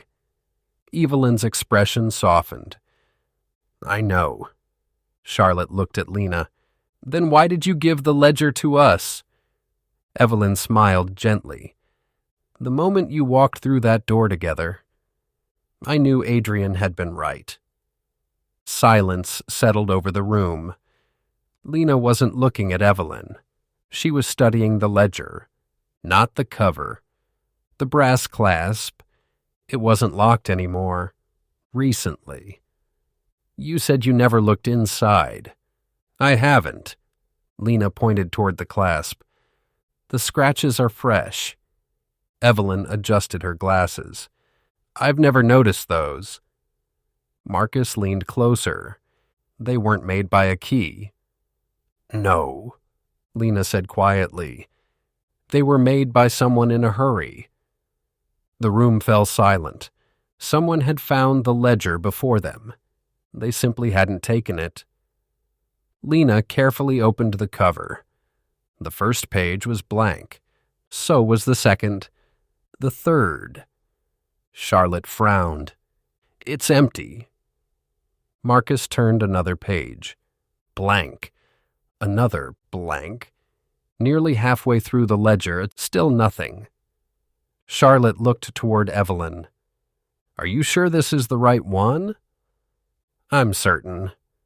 Marcus sighed. We've been protecting an empty notebook. Lena gently closed the ledger again. No. She lifted it slowly, brought it close, and inhaled. Charlotte raised an eyebrow. You're smelling it? Lena nodded. Paper. She paused. And ink. Marcus laughed. Ink? The pages are blank. Lena looked toward the archive windows. I don't think they are. She closed the ledger. Call Naomi. Less than an hour later, Naomi Ellis arrived carrying a portable forensic light. What emergency drags me into an archive? Lena handed her the ledger.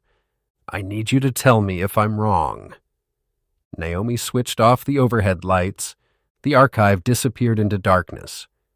She slowly passed the ultraviolet light across the first page. Nothing. The second. Nothing. The third. A faint blue line appeared. Charlotte took an involuntary step forward. Another line. Then another. Words slowly emerged from the paper. Page after page came alive beneath the ultraviolet light. Not diary entries. Not personal notes. Dates. Case numbers. Courtroom assignments. Evidence receipts. Evidence transfers. Names. Hundreds of names. Meticulously organized. Charlotte whispered, What is this? Lena read one entry aloud. Case 11-482. Evidence received. Evidence removed. Evidence returned. She looked up. This isn't a journal. Marcus understood immediately. It's an audit. Lena nodded. Someone spent years tracking the movement of evidence.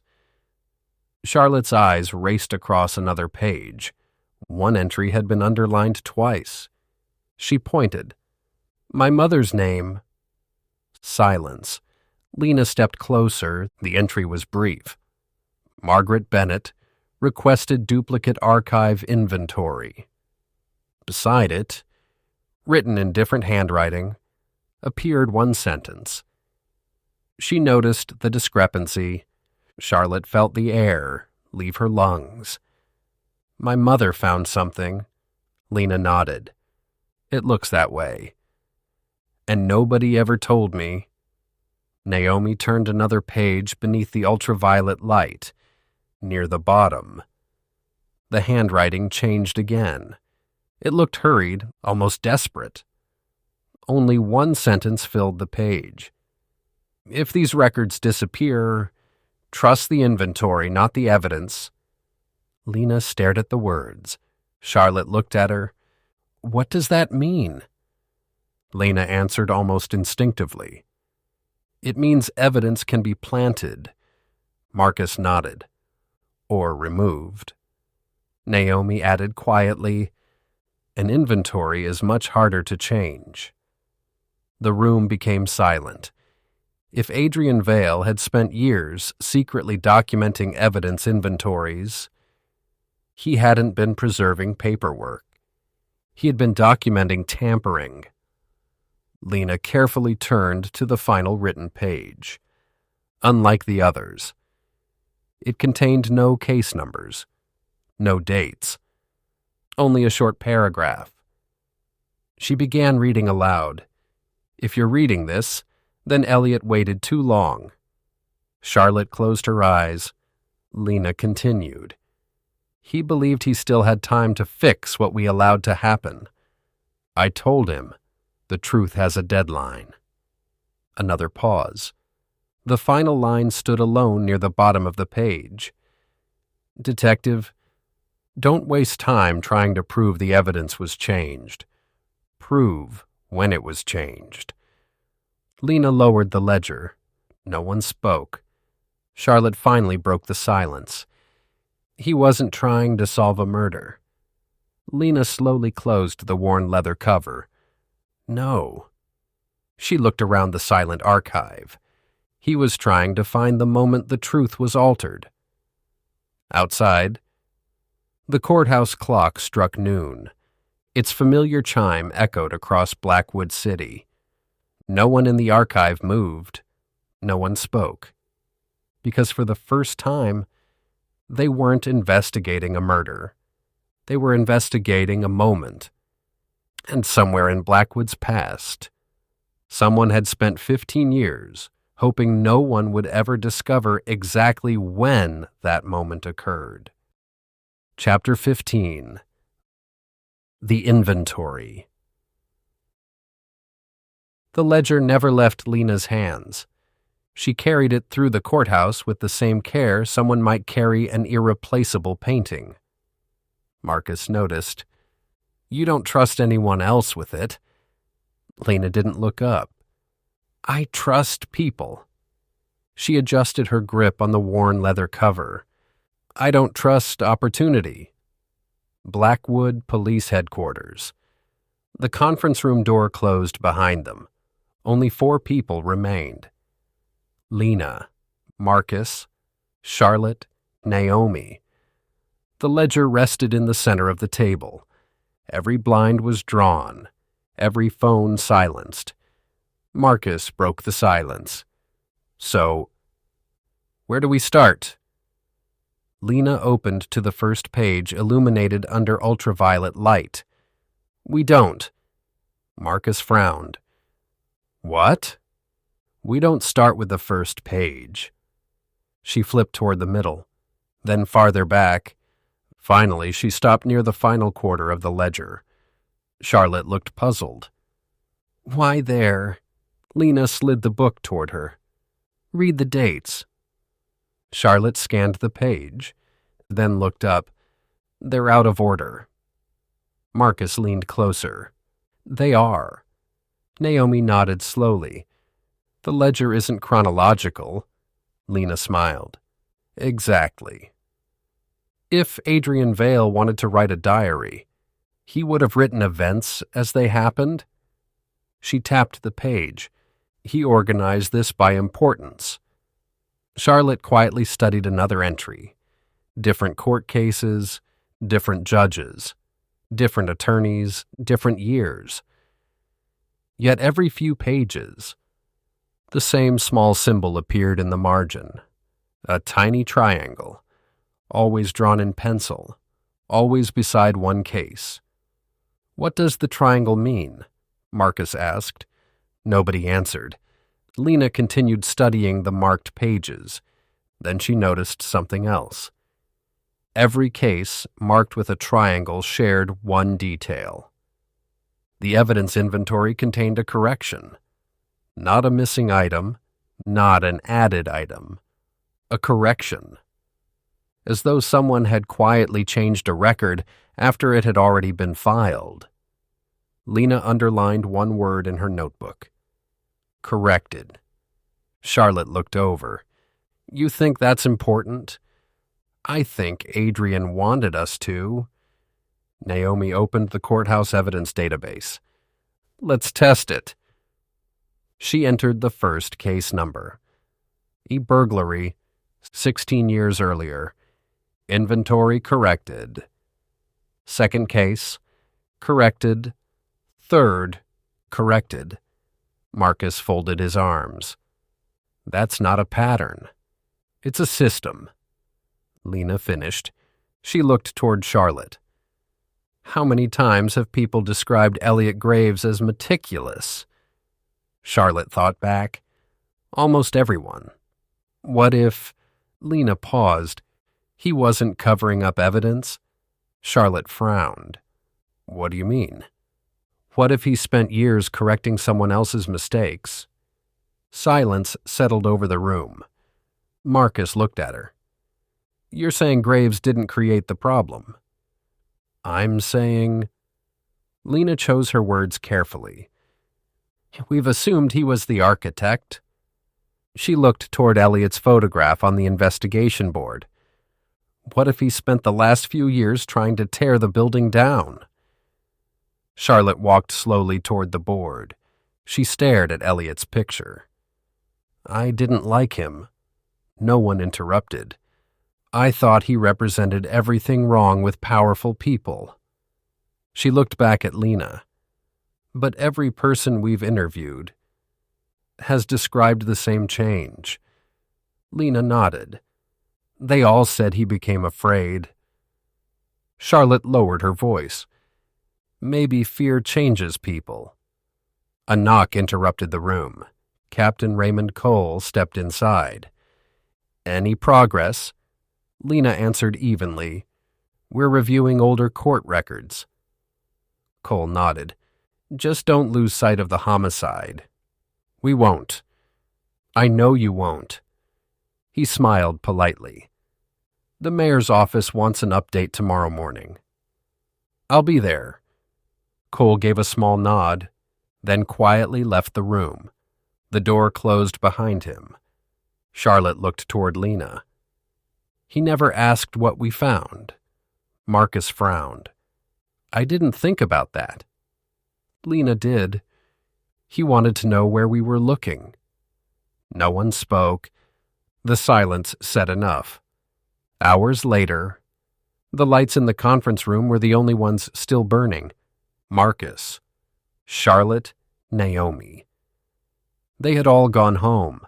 Lena remained. The ledger lay open beneath the desk lamp. She wasn't reading anymore. She was thinking. For 2 days, they had treated Elliot Graves as the center of the mystery. Now, she wasn't so sure. She looked again at Adrian Vale's careful entries. Years of corrections, years of discrepancies, years of quiet warnings. Then she looked at Elliot's photograph. He wasn't hiding the truth. She said it aloud. The empty room offered no reply. He was chasing it.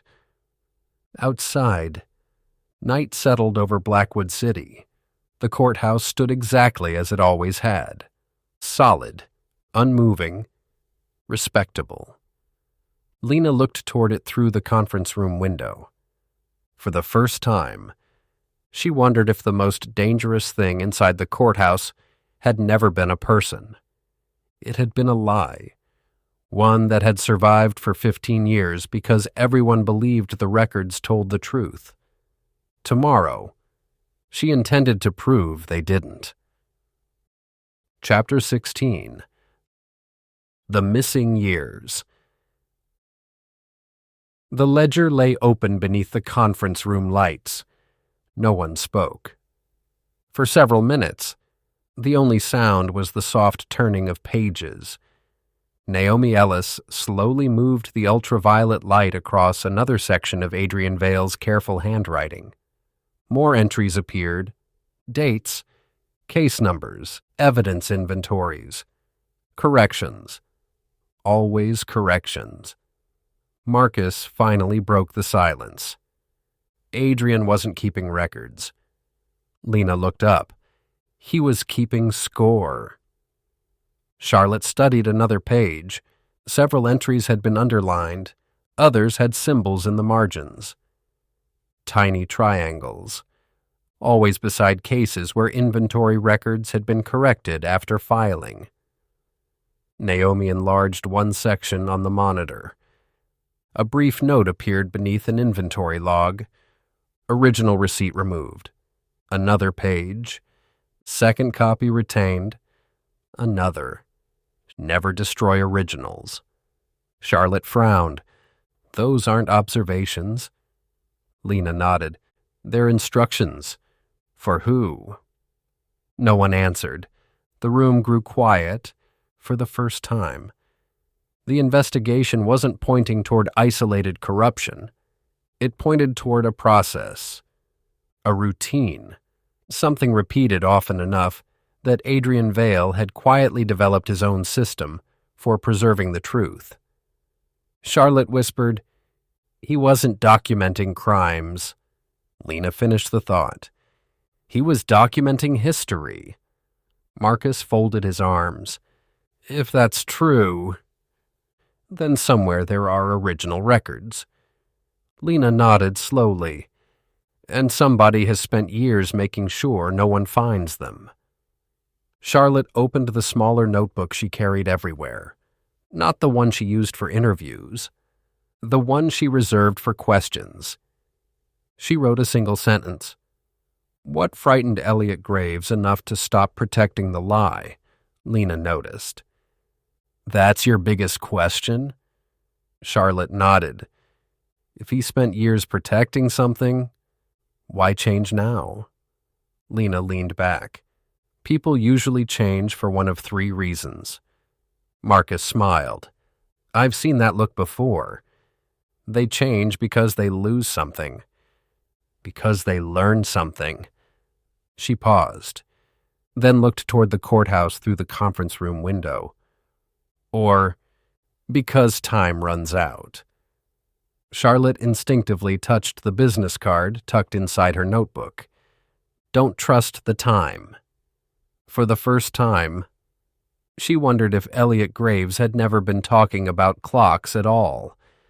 That afternoon, Lena requested every evidence inventory Adrian Vale had ever signed.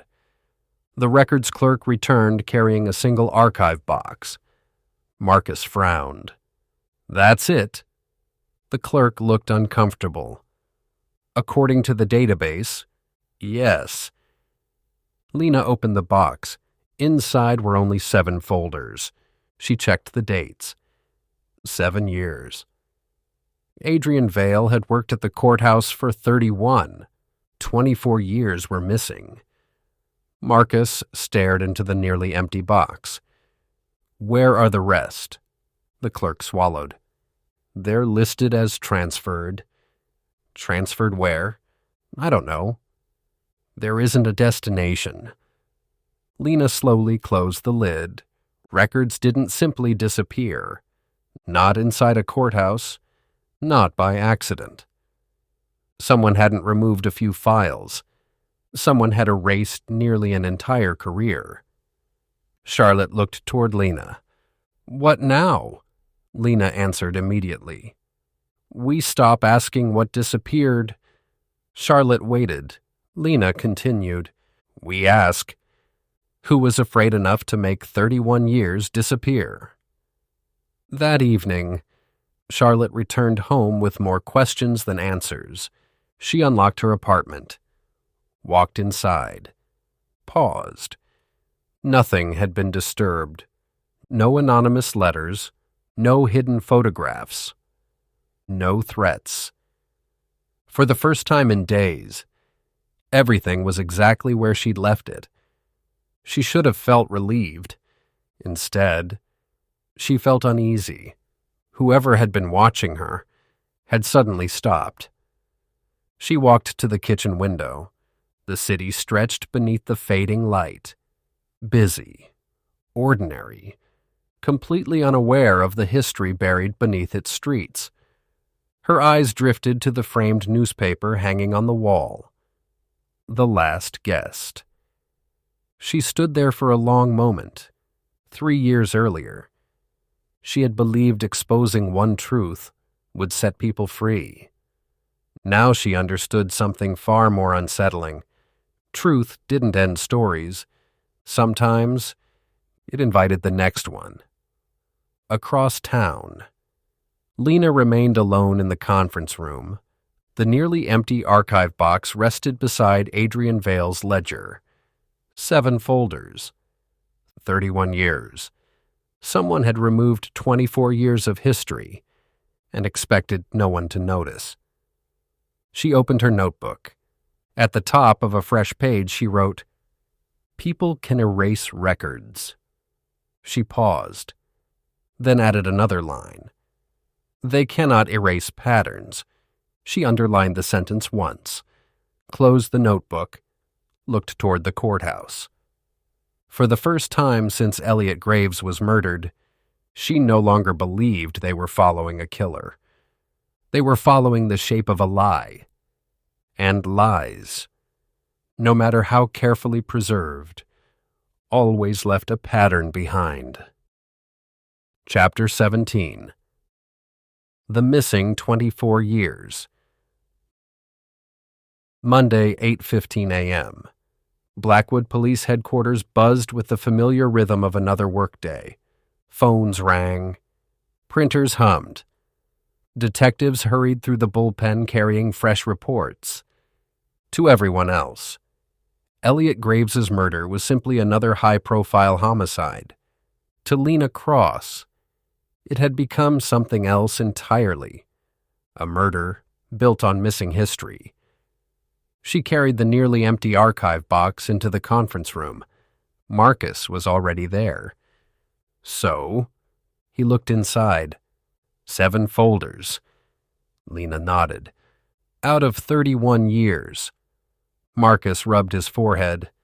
"I still can't believe nobody questioned this." They probably never had a reason. Charlotte entered moments later carrying copies of Adrian Vale's personnel file. "I do now." Lena spread everything across the table. The 7 surviving archive folders, Adrian's employment record, the ledger, the courthouse dedication photograph, the anonymous letter. No one spoke for nearly a minute. Finally, Charlotte broke the silence. "What if we're asking the wrong question again?" Marcus smiled.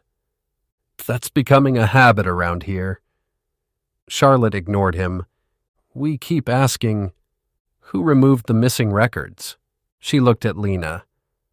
"What if the better question is, why leave these 7? The room fell silent. Lena slowly leaned back. "Go on.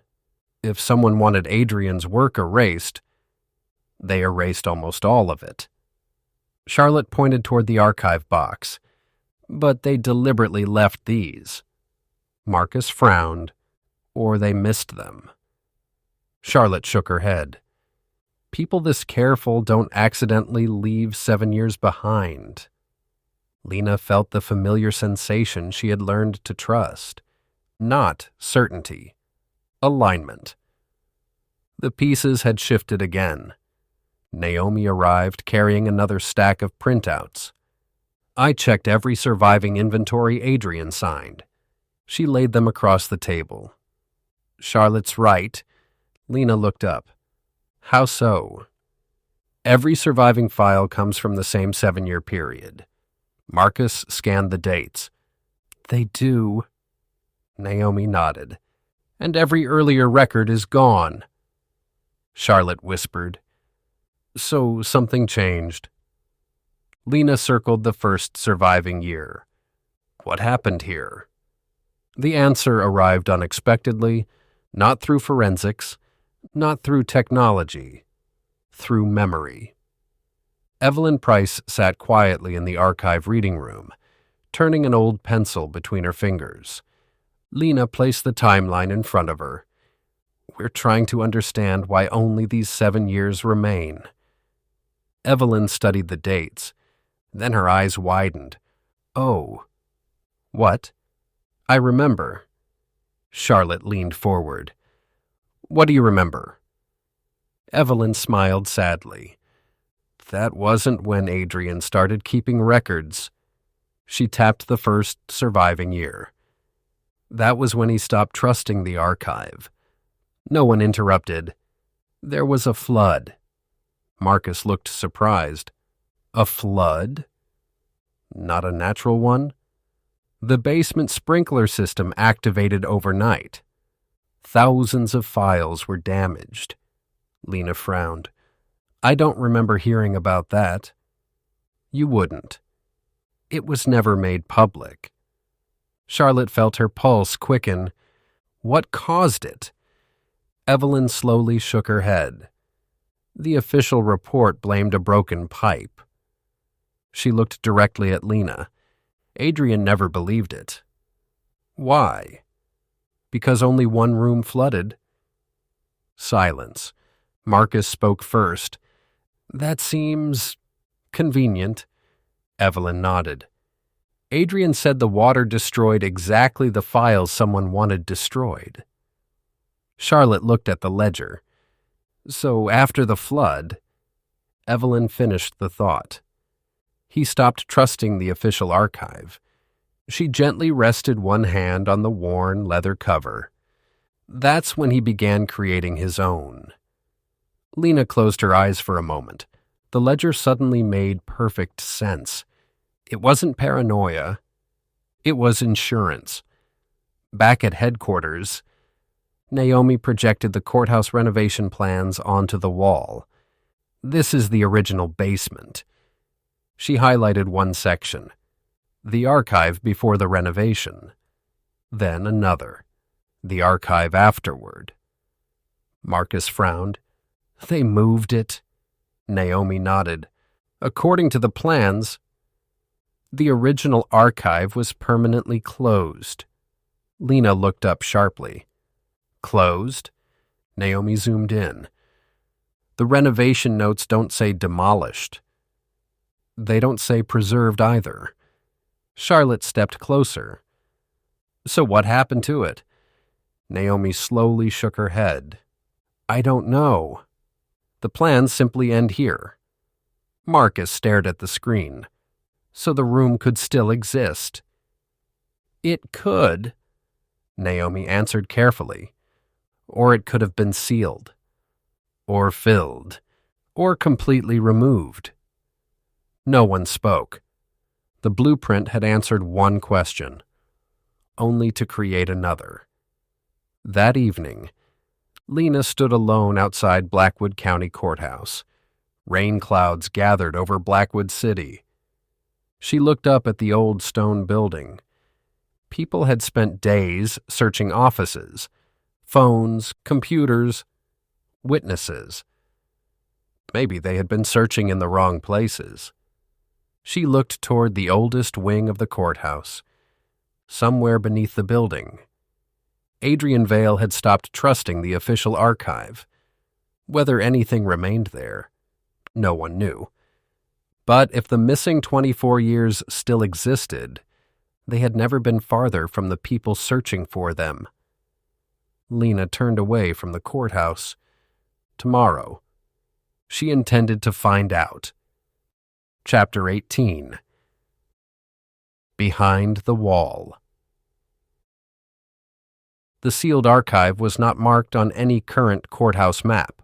According to the renovation records, it had ceased to exist 14 years earlier. Detective Lena Cross stood in the basement corridor beneath Blackwood County Courthouse, studying a section of painted concrete that looked no different from the surrounding wall. Marcus held the original blueprint beneath the beam of his flashlight. This should be a door. Charlotte pressed her palm against the concrete. It feels solid. It was meant to, Lena replied. A maintenance engineer had traced the old electrical lines through the basement and found a dead circuit disappearing behind the wall. No hinges, no handle, no visible seam. Only history pretending to be architecture. Naomi Ellis swept a handheld scanner across the surface. There's empty space behind it. How much? Marcus asked. About 20 feet deep. She glanced at the display. Maybe 30 wide. Charlotte stared at the wall. An entire room. Lena looked toward the courthouse ceiling. An entire room someone paid to forget. The demolition crew arrived under police supervision. Lena allowed them to remove only a narrow section. No heavy machinery. No unnecessary vibration. Whatever remained behind the wall had survived a flood, a renovation, and 14 years of silence. She had no intention of destroying it through impatience. The first section of concrete broke away at 10:42 a.m. A pocket of stale air escaped through the opening. It smelled of wet paper, rust, and something faintly chemical. Marcus covered his nose. That can't be healthy. Charlotte stepped closer. Lena stopped her with one hand. Wait. She shined her flashlight through the opening. Rows of metal shelving emerged from the darkness. Boxes leaned against one another at crooked angles. Water stains climbed halfway up the walls. Sections of the ceiling had collapsed. But the room was not empty. Far from it. Lena widened the opening herself, then stepped through. The old archive looked like a place time had abandoned halfway through a sentence. Folders lay open across desks. A chair rested on its side. A calendar still hung on the wall. Its final month, June. 14 years earlier. Charlotte entered behind Lena. Labels had bled into pale blue shadows, case numbers, names, dates. Some boxes had dissolved into pulp. Others remained sealed inside plastic. Marcus slowly turned in a circle. If someone wanted these records destroyed, the flood almost worked. Almost. Lena pointed toward the highest shelves. The water never reached those. Naomi began photographing the room. Nothing gets removed until it's logged. Lena nodded. Every box. Every page. Every object. Marcus glanced back toward the opening. That could take days. Then it takes days. Charlotte wandered toward the rear of the archive. One desk stood apart from everything else. Unlike the surrounding furniture, it was clean. Not recently cleaned. Protected. A sheet of clear plastic had been draped across it before the room was sealed. Charlotte lifted one corner. Beneath it sat a typewriter. A brass nameplate remained attached to the front. Adrian Vale. Lena joined her. He worked down here. Charlotte ran her fingers lightly across the desk. He knew this room would be sealed. Or hoped it would. A single sheet of paper remained in the typewriter. Blank. Marcus looked over Lena's shoulder. No invisible ink this time? Naomi passed the forensic light across the page. Nothing. Charlotte frowned. Then why leave it? Lena leaned closer. The ribbon was gone, not dried out. Removed.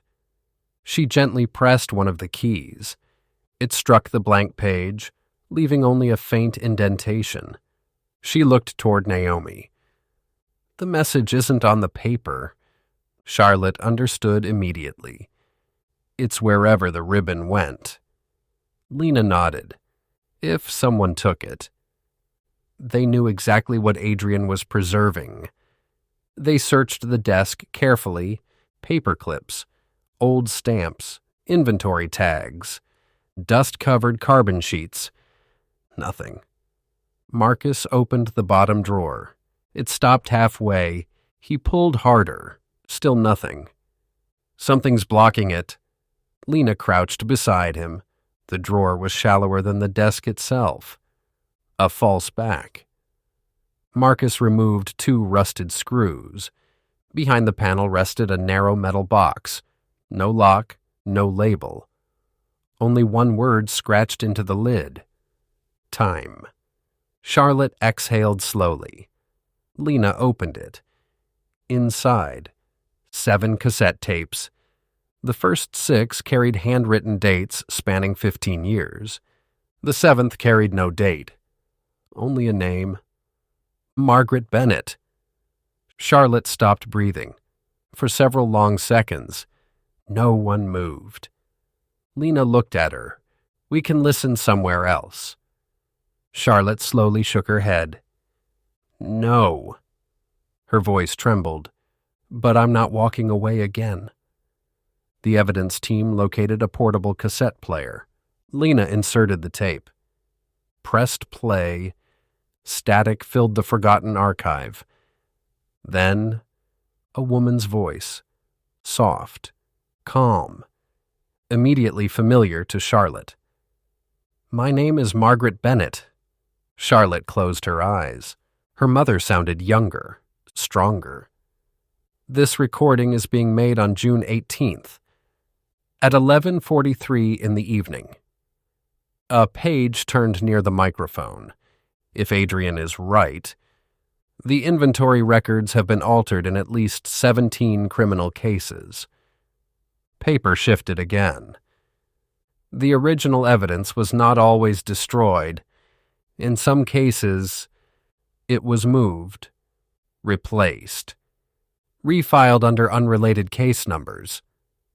Marcus slowly looked around the room. The shelves suddenly felt different. Margaret continued. "Elliot says we need more proof. Nathan says exposing this now could collapse every conviction connected to the archive." Her voice hardened. "I told them that may be exactly what justice requires." Charlotte opened her eyes. Lena quietly watched her. Neither woman spoke. "Adrian believes someone inside the courthouse knows we've been comparing the inventories. Yesterday, a car followed me home."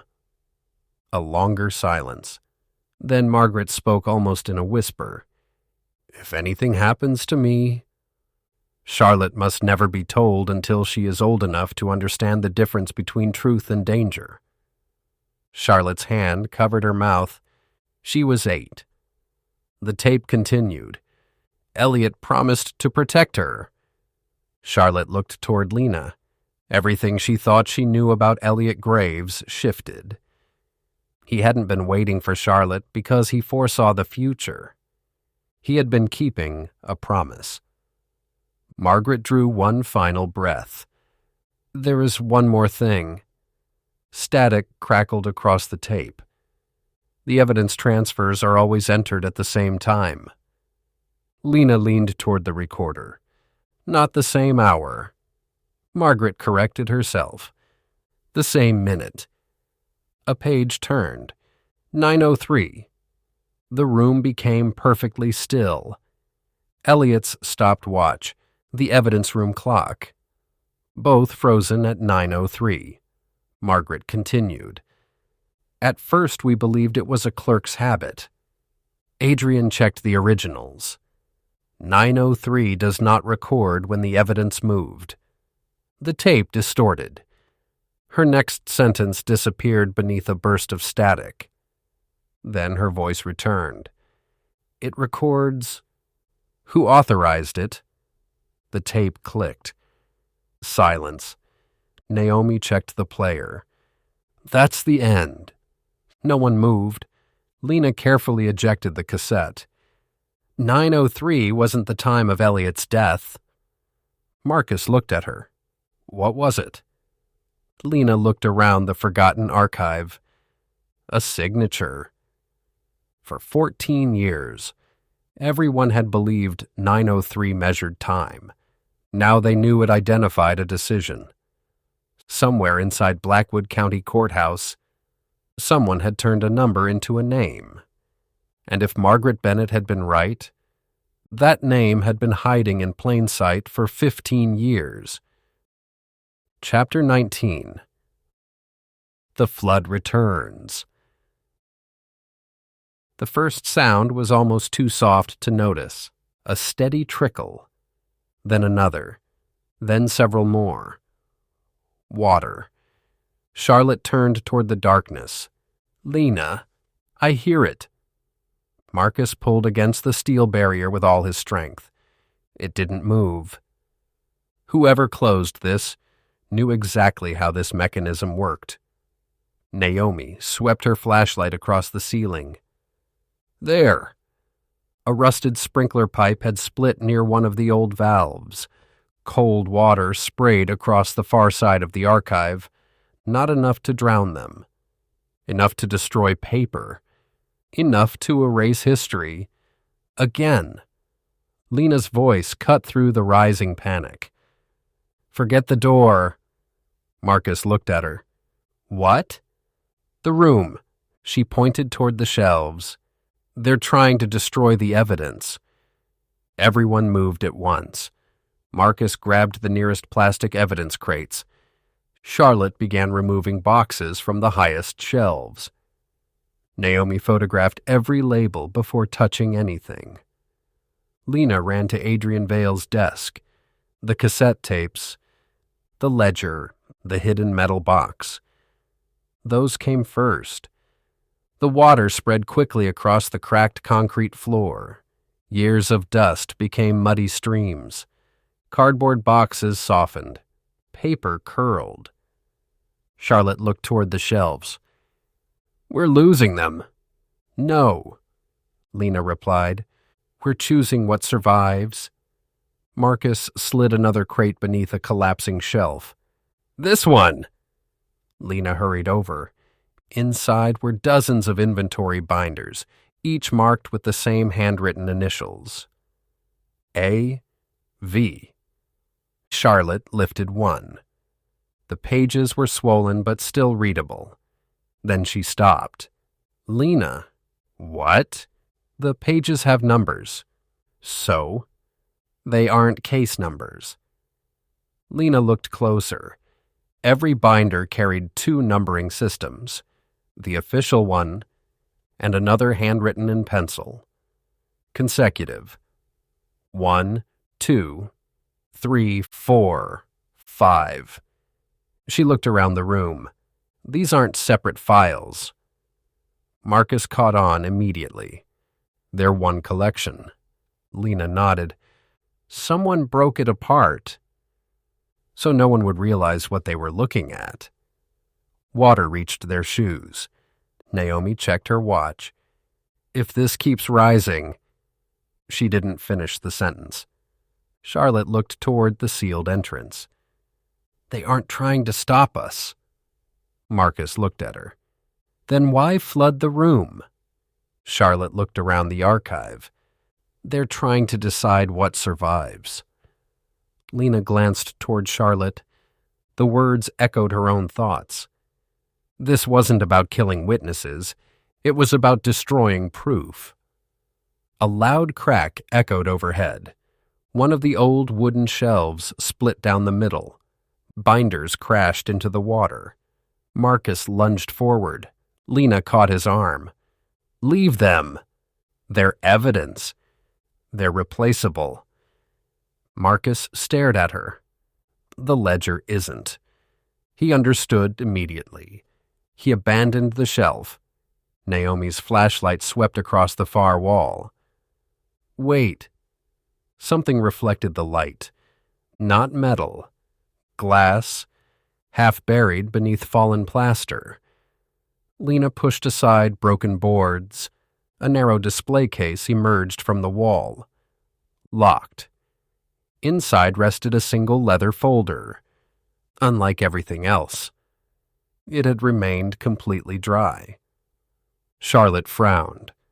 How? Naomi examined the case. It's airtight. Marcus looked at the brass plaque beneath it. His voice became quiet. It says, Final Inventory. Silence filled the archive. Lena stepped closer. This wasn't hidden. Charlotte nodded. It was preserved. Marcus shattered the glass with the butt of his flashlight. There wasn't time to hesitate. Lena removed the folder carefully. The leather was smooth, untouched by moisture, untouched by time. Inside, One page. Only one. Charlotte looked disappointed. That's it. Lena unfolded it. No names, no evidence, just a table. 3 columns. Original case number. Replacement case number. Authorization. Charlotte frowned. What does it mean? Naomi answered first. It's a map. Lena nodded. A map of every file that was moved. Marcus looked at the final column. Every entry was blank, except one, near the bottom. Instead of a signature, 2 handwritten words. See ledger. Charlotte looked at Lena. He knew. He knew this page would survive. The water reached the first row of shelves. A second pipe burst. Marcus looked up. This room isn't flooding by accident. Lena nodded. No. It's being flooded by design. Charlotte's eyes widened. The same way Margaret described. The same way. Lena replied. History wasn't repeating itself. Someone was repeating history. The emergency lights flickered on. A dull red glow filled the forgotten archive. For one brief second, Lena noticed something she hadn't seen before. Writing. Painted directly onto the concrete wall opposite Adrian Vale's desk, hidden beneath years of dust. She brushed the surface clean with her sleeve. The words slowly emerged. Truth survives only if someone remembers where to look. Charlotte whispered, Adrian. Lena looked lower. Beneath the sentence, barely visible beneath layers of age, were 2 faded initials. E.G. Charlotte stared at them. Elliot. Lena nodded. He came back. Everything Elliot Graves had done during the final weeks of his life suddenly looked different. He hadn't been gathering evidence. He had been finishing Adrian Vale's work. A heavy metallic clang echoed through the archive. The locking mechanism released. The steel barrier slowly began to rise. Fresh air rushed into the forgotten room. No one stood in the opening. Only the empty corridor beyond. Lena slipped the final inventory into an evidence bag. She looked once more at the words on the wall, then at Elliot's initials. We're leaving. No one argued. One by one. They carried Adrian's work out of the archive. Behind them, the water continued to rise for 14 years. The forgotten room had protected its secrets. Tonight, it had finally surrendered them. Chapter 20. The witness who wasn't there. One by one, they carried Adrian Vale's work into the corridor. Lena came first, holding the evidence bag that contained the final inventory. Marcus followed with Adrian's ledger tucked beneath one arm and a plastic crate of recovered binders pressed against his chest. Naomi carried the cassette tapes and the hidden metal box inside a waterproof evidence container. Charlotte came last. She stopped beneath the raised steel barrier and looked back. Water continued pouring through the forgotten archive. Loose pages floated between the shelves. Cardboard boxes collapsed into themselves. Across the far wall, Adrian's message remained visible beneath the dull red emergency lights. Truth survives only if someone remembers where to look. Another pipe burst. Water struck the wall. The words disappeared behind the spray. Charlotte stepped into the corridor. Behind her, the archive continued surrendering everything it had protected for 14 years. No one spoke. They were exhausted, soaked, still trying to understand what they had found. Then, someone cleared his throat. Every flashlight turned toward the far end of the corridor. An elderly man stood beneath a flickering emergency light. Gray courthouse coveralls, water-darkened cuffs, a faded maintenance cap pulled low over silver hair. At his side hung a heavy ring of brass keys. He wasn't hiding. He wasn't trying to escape. He stood perfectly still, watching the evidence leave the room. Marcus lowered the crate and moved in front of Charlotte. "Police!" The man slowly raised both hands. "I know." Lena kept her flashlight trained on his face. "Who are you?" The man looked past her toward the flooded archive. His eyes filled with tears. Not fear, relief. "You found it." Lena didn't lower the light. "You knew it was there." "I knew the wall was there." "That wasn't my question." "No." His gaze remained fixed on the opening. "But it's the answer I've lived with for 14 years. Naomi studied him. Something about the keys caught her attention. She placed the waterproof case on the floor and opened Adrian's ledger. Near the back were several photographs recovered from the archive. Renovation crews. Exposed concrete. Steel framing beneath the courthouse. She stopped at one black and white image. A younger man stood beside the unfinished basement wall. Dark hair. Broad shoulders. A courthouse master key hanging from his belt. Naomi looked from the photograph to the stranger. "It's him." Charlotte moved closer. She remembered the face now. Not clearly, only half visible behind a support column in an old courthouse photograph. The man no one had been able to identify. Lena finally lowered the flashlight. "Thomas Garrison." The stranger removed his cap. "That's my name." Marcus looked at the coverall. "Maintenance?" "Now." Thomas glanced at the photograph. "Back then, I was the chief construction foreman." Charlotte looked over her shoulder toward the archive. "You built that room." Thomas's expression tightened. "I built the wall." A heavy mechanical groan echoed behind them. The steel barrier began descending, slowly. The opening narrowed. The flooded shelves disappeared first. Then Adrian's desk, then the message on the wall. The barrier struck the floor with a deep metallic thud. The archive vanished once more. Thomas stared at the sealed entrance. "I always wondered what it would sound like when someone finally opened it." Lena stepped closer. "Why didn't you tell anyone?" Thomas gave a tired smile. "I did." Silence filled the corridor. Marcus frowned. "What do you mean?" "I gave a statement after the renovation." "To whom?" Lena asked. "Courthouse administration." "What did you report?" "That the wall wasn't in the approved plans. That a secure room had been constructed beneath the old evidence archive. That files were being moved into it after midnight." Thomas looked toward the sealed barrier.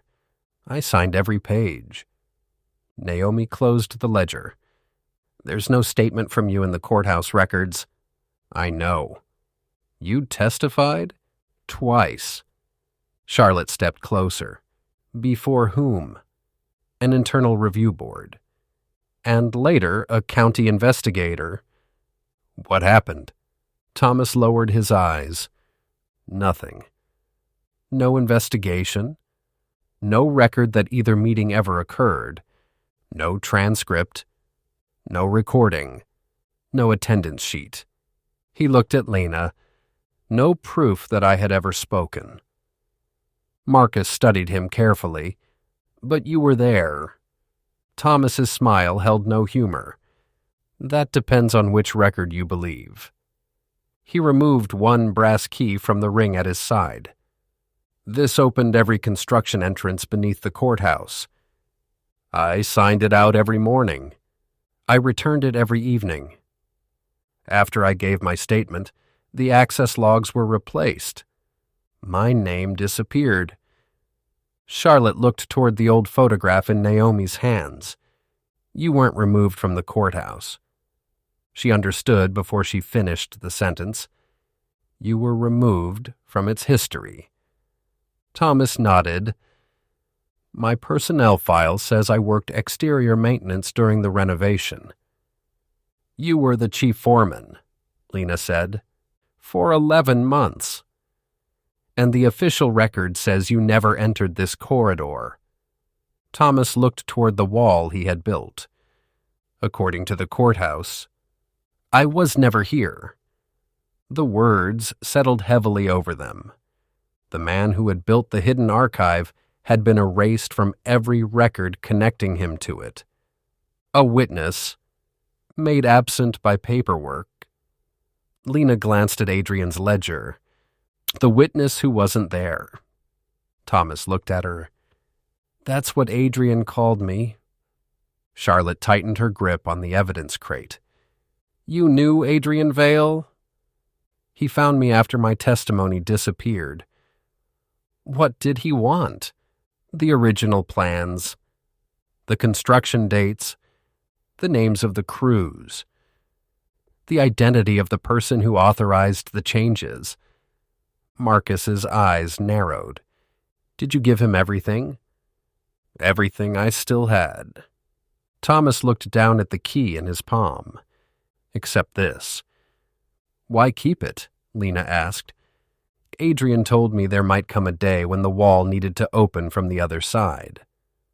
Charlotte looked toward the sealed barrier. You released the lock. Thomas nodded. I saw the emergency alarm. I knew the archive's sprinkler system had activated. You were watching us? Marcus asked.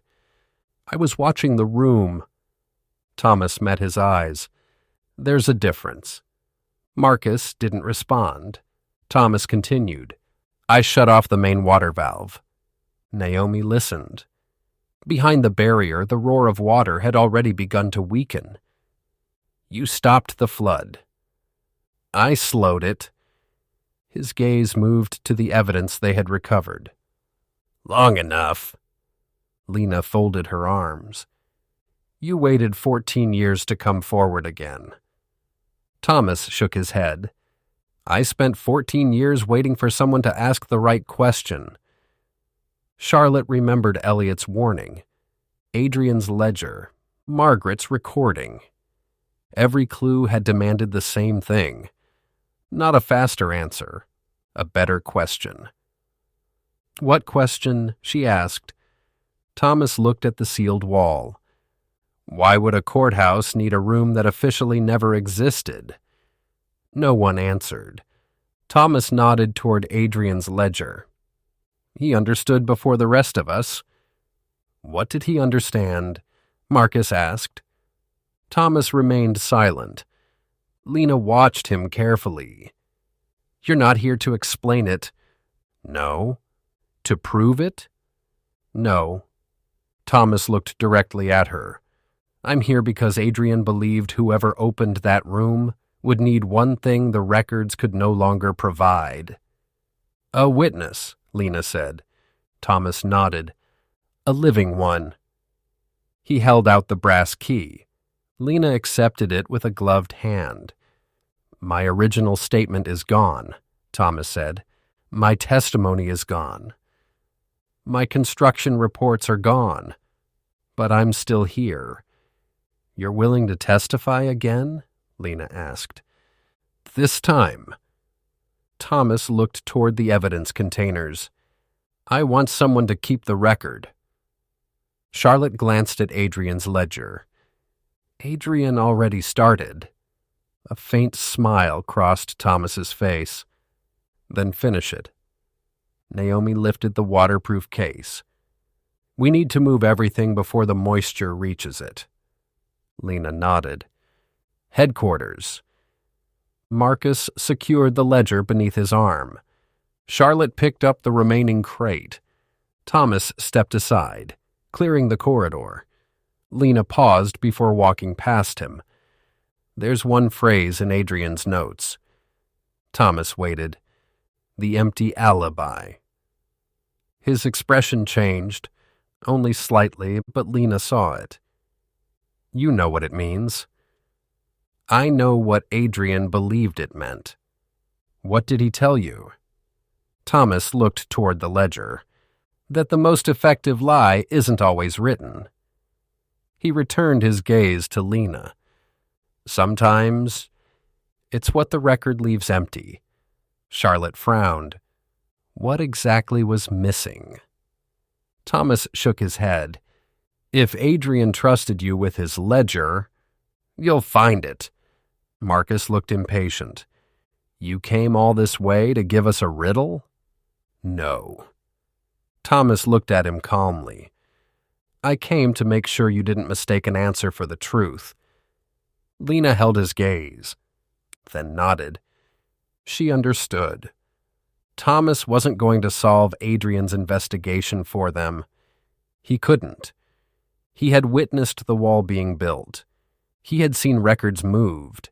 He had watched his testimony disappear. But Adrian had spent years documenting the pattern. The rest belonged to them. Let's go, Lena said. No one argued. They moved through the corridor toward the courthouse exit. Thomas followed several steps behind. Not as a suspect. Not yet as an official witness. As a man returning to a history that had been rewritten without him. At the end of the passage, Lena pushed open the courthouse door. Cold night air rushed inside. Police vehicles waited beyond the steps. The recovered materials were loaded into separate evidence containers. The final inventory, Adrian's ledger, Margaret's cassette tapes, the hidden metal box, the surviving binders, every item photographed, every transfer documented, every name recorded. Naomi opened a fresh evidence log. She turned toward Thomas. Full name? He looked at the blank line. For a moment, he couldn't speak. Then he answered. Thomas Garrison. Position? He glanced back toward the courthouse. Former chief construction foreman. Naomi wrote every word. Were you present when the hidden archive was constructed? Thomas took a slow breath. Yes. Were you present tonight when evidence was removed? Yes. Naomi turned the clipboard toward him. Sign here. Thomas accepted the pen. His hand trembled slightly as he wrote his name. But the letters remained clear. Thomas Garrison. For the first time in 14 years, his presence had been entered into the official record. Charlotte watched him return the pen.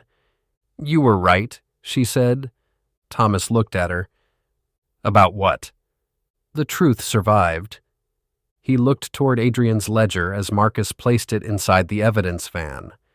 No, his voice was quiet. People survived. He nodded toward the recovered materials. The truth survived because they remembered where to look. Lena closed the evidence van. The lock clicked into place. Thomas remained beneath the courthouse lights, watching Adrian's work leave the building at last. Lena looked toward Blackwood Police Headquarters in the distance. They had recovered documents, recordings, inventories, a witness the courthouse had erased. But Adrian's final question still waited inside the ledger. What had every missing record been designed to protect? And why had Elliot Graves died trying to expose it? Lena opened the passenger door. Headquarters. One by one, they climbed into the vehicles. Thomas stood alone on the courthouse steps, not watching the archive, watching the evidence. For 14 years, the truth had lived beneath the courthouse. Tonight, it entered police custody, and by morning, Lena intended to understand what Adrian Vale had spent his life trying to preserve. Chapter 21. The Inheritance. The conference room at Blackwood Police Headquarters was silent. No one spoke as Lena arranged 3 objects side by side on the table. Elliot Graves's stopwatch, Margaret Bennett's cassette, Adrian Vale's ledger. 3 people, 3 lives, 1 unfinished investigation. Charlotte watched quietly. "You've figured something out." Lena didn't answer. She walked to the whiteboard and wrote a single sentence. "What if everyone told the truth?" Marcus frowned. "That can't be right." "Why not?" "Because somebody's lying." Lena nodded. "About something." She underlined the final 2 words. Not necessarily everything. She turned back toward the room. Evelyn Price. She told the truth. Thomas Garrison. He told the truth. Margaret Bennett. She told the truth. Adrian Vale. He documented the truth. Charlotte looked toward Elliot's watch. And Elliot? Lena met her eyes. He told the truth, too. Marcus folded his arms. Then how do we have a murder? Lena looked toward Elliot's photograph on the investigation board. Because truth without context can become a lie. Silence settled over the room. Naomi entered carrying a thick stack of personnel records. "I've got something." She spread them across the conference table. Courthouse security. 1 file had already been opened. Harold Reese. Charlotte recognized the surname immediately. Calvin's father. Naomi nodded. He worked courthouse security for 26 years. Marcus flipped another page. He retired the same month Adrian disappeared. Lena looked closer. No. Marcus frowned. What? She pointed to a handwritten notation. Medical leave. No retirement paperwork. No resignation. No death certificate. Charlotte felt a chill. Another person who simply vanished. Lena looked around the room. Find every employee who disappeared without an ending. Marcus looked confused. What exactly do you mean? No retirement. No resignation. No transfer. No obituary. She paused. If someone wanted to preserve a system, they wouldn't erase one person. They'd erase a pattern. 3 hours later, the answer covered nearly an entire wall. Photographs, personnel files, transfer requests, employment records. Charlotte counted them. 8. Marcus looked over. 8 what? 8 courthouse employees. Every one of them disappears from the records. Naomi pinned another photograph beside the others, and every one worked in archives. Evidence, or courthouse security. Lena stepped back. For the first time, she wasn't looking at a conspiracy. She was looking at succession. Charlotte stared at the photographs. This wasn't built around one person. No, Lena said quietly. It became an inheritance. No one spoke. Generation after generation. Someone left. Someone replaced them. Someone learned the system.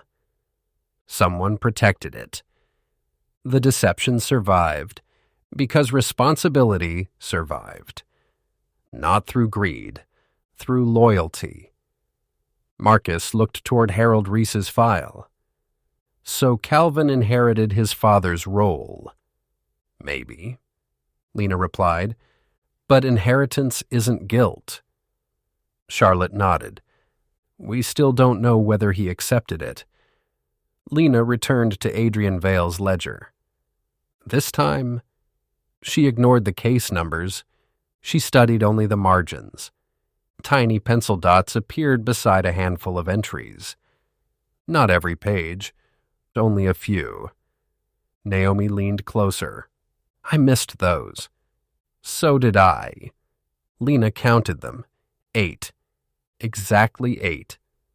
Charlotte whispered, They aren't marking cases. Lena slowly nodded. They're marking people.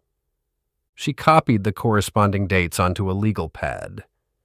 They weren't evidence transfers. They were employment dates. Hiring dates. Each matched one of the 8 courthouse employees who had quietly disappeared from the official records. Marcus looked stunned. Adrian wasn't tracking files. He was tracking custodians. Charlotte gently corrected him. Caretakers. The people responsible for protecting the empty alibi. For the first time, no one questioned the phrase. They all understood what it meant. Naomi's computer chimed. I've found something else. She enlarged an old courthouse newsletter. Holiday banquet.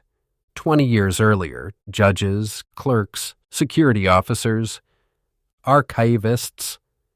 Everyone crowded together beneath Christmas decorations. Charlotte stepped closer. There, she pointed. Elliot. Another face. Margaret. Another. Adrian. Another. Harold Reese. Lena nodded slowly. They're all here.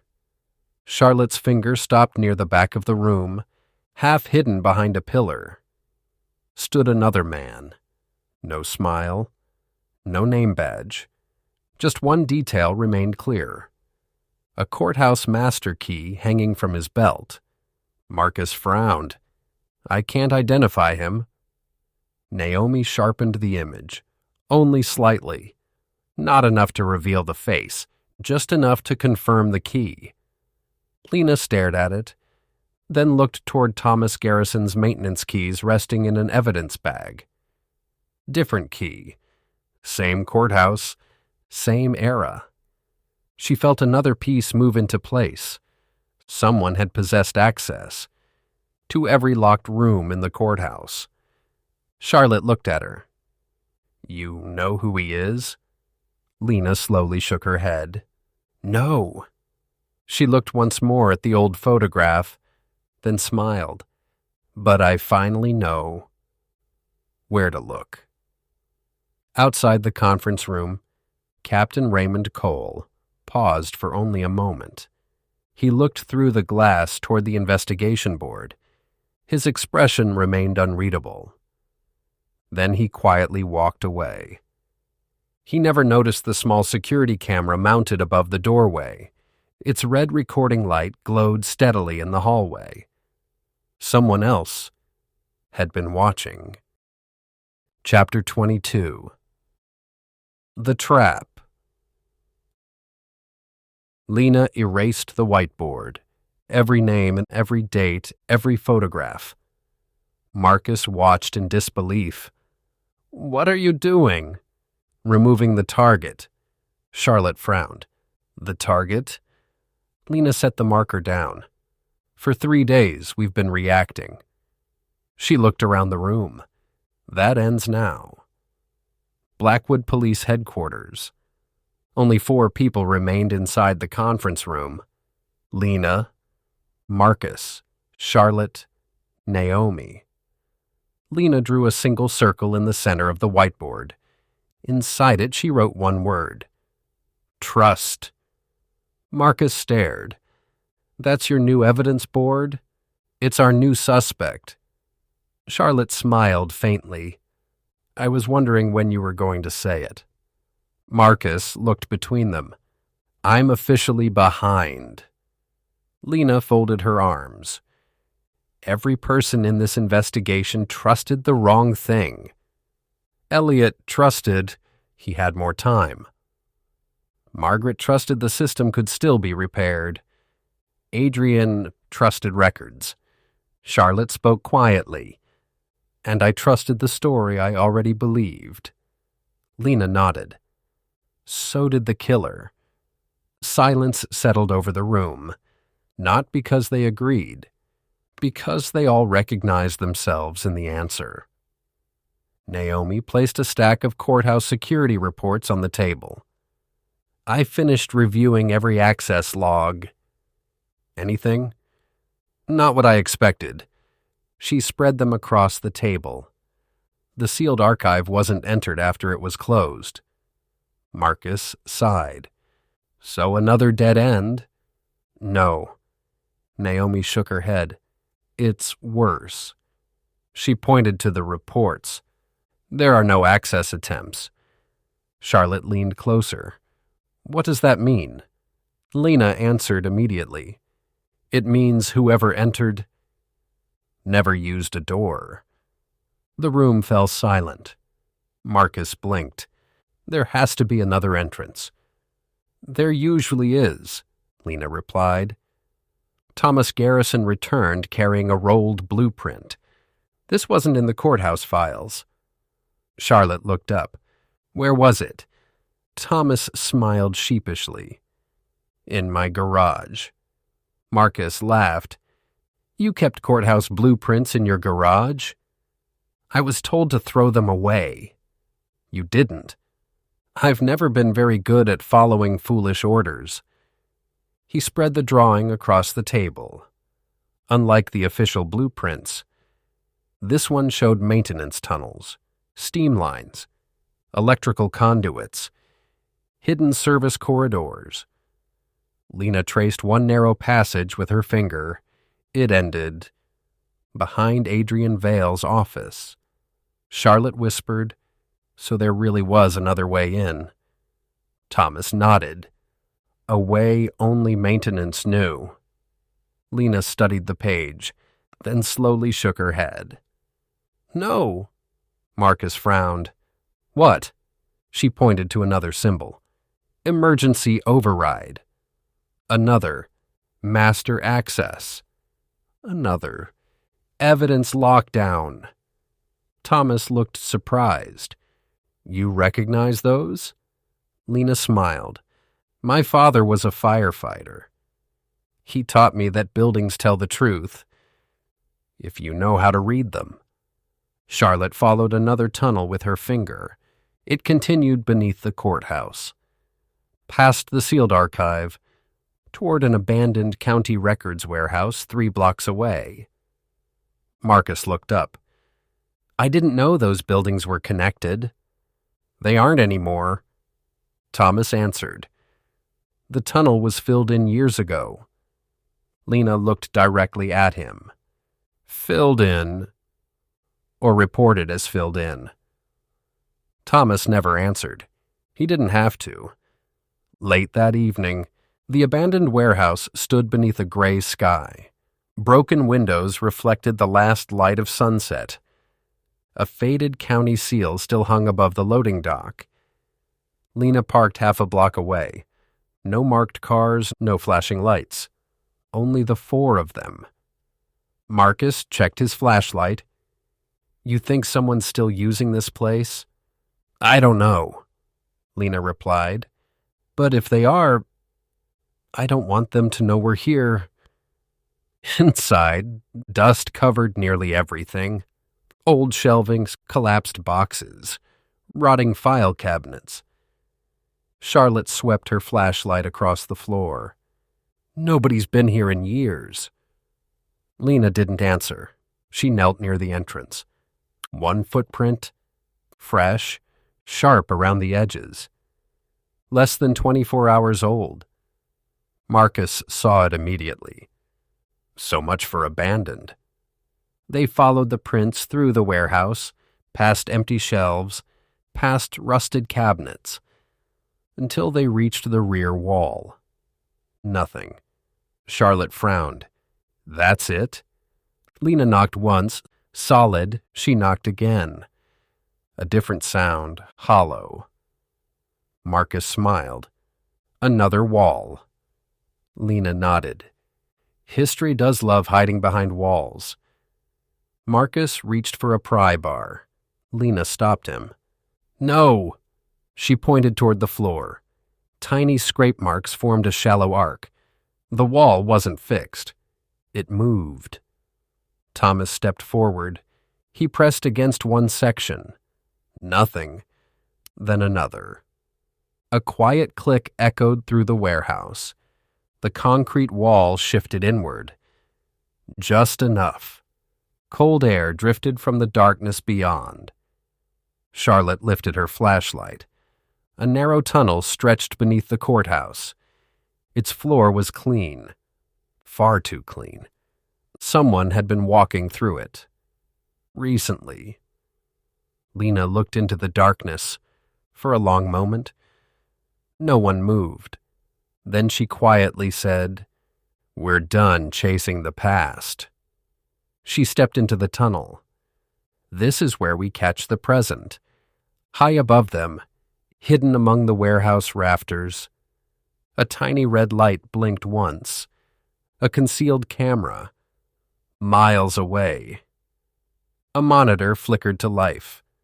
Someone watched Lena disappear into the tunnel. Without speaking, they reached for a telephone. One number, one sentence. They found it. Silence answered. Then a calm voice finally replied. So, a pause. The game begins. Chapter 23. The Hidden Passage. The tunnel sloped gently beneath the courthouse. Concrete walls closed tightly around them. The air was cold, dry, almost untouched. Lena swept her flashlight across the narrow passage. No cobwebs, no debris, no collapsed sections. Marcus noticed immediately. This place has been maintained. Lena nodded. Recently. Every 20 feet, a maintenance light hung from the ceiling. None of them worked. Yet several of the bulbs had clearly been replaced within the last few years. Charlotte stopped beneath one of them. The dust. Marcus looked up. A perfect clean circle surrounded the fixture. Everything else was coated in years of grime. Someone had unscrewed it. Recently. Lena smiled. Good catch. Charlotte looked back at her. I'm starting to think like you. Lena shook her head. No. You're starting to trust what you can see. The tunnel continued another 50 yards before splitting in two. One passage curved beneath the courthouse. The other angled toward the abandoned warehouse. Thomas Garrison frowned. I've only been down here once. When? The night they sealed the archive. Which way did they go? Thomas closed his eyes, trying to remember. The courthouse. Lena lowered her flashlight. Boot prints covered the concrete, some old, some new. She ignored the freshest tracks. Instead, she studied the oldest. They all walked toward the courthouse. Marcus looked puzzled. So? Lena slowly looked up. No one walked back. Silence.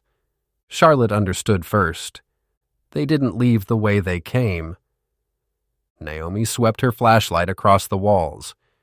There's another exit. There has to be. Lena nodded. They built this tunnel for access, not for trapping people.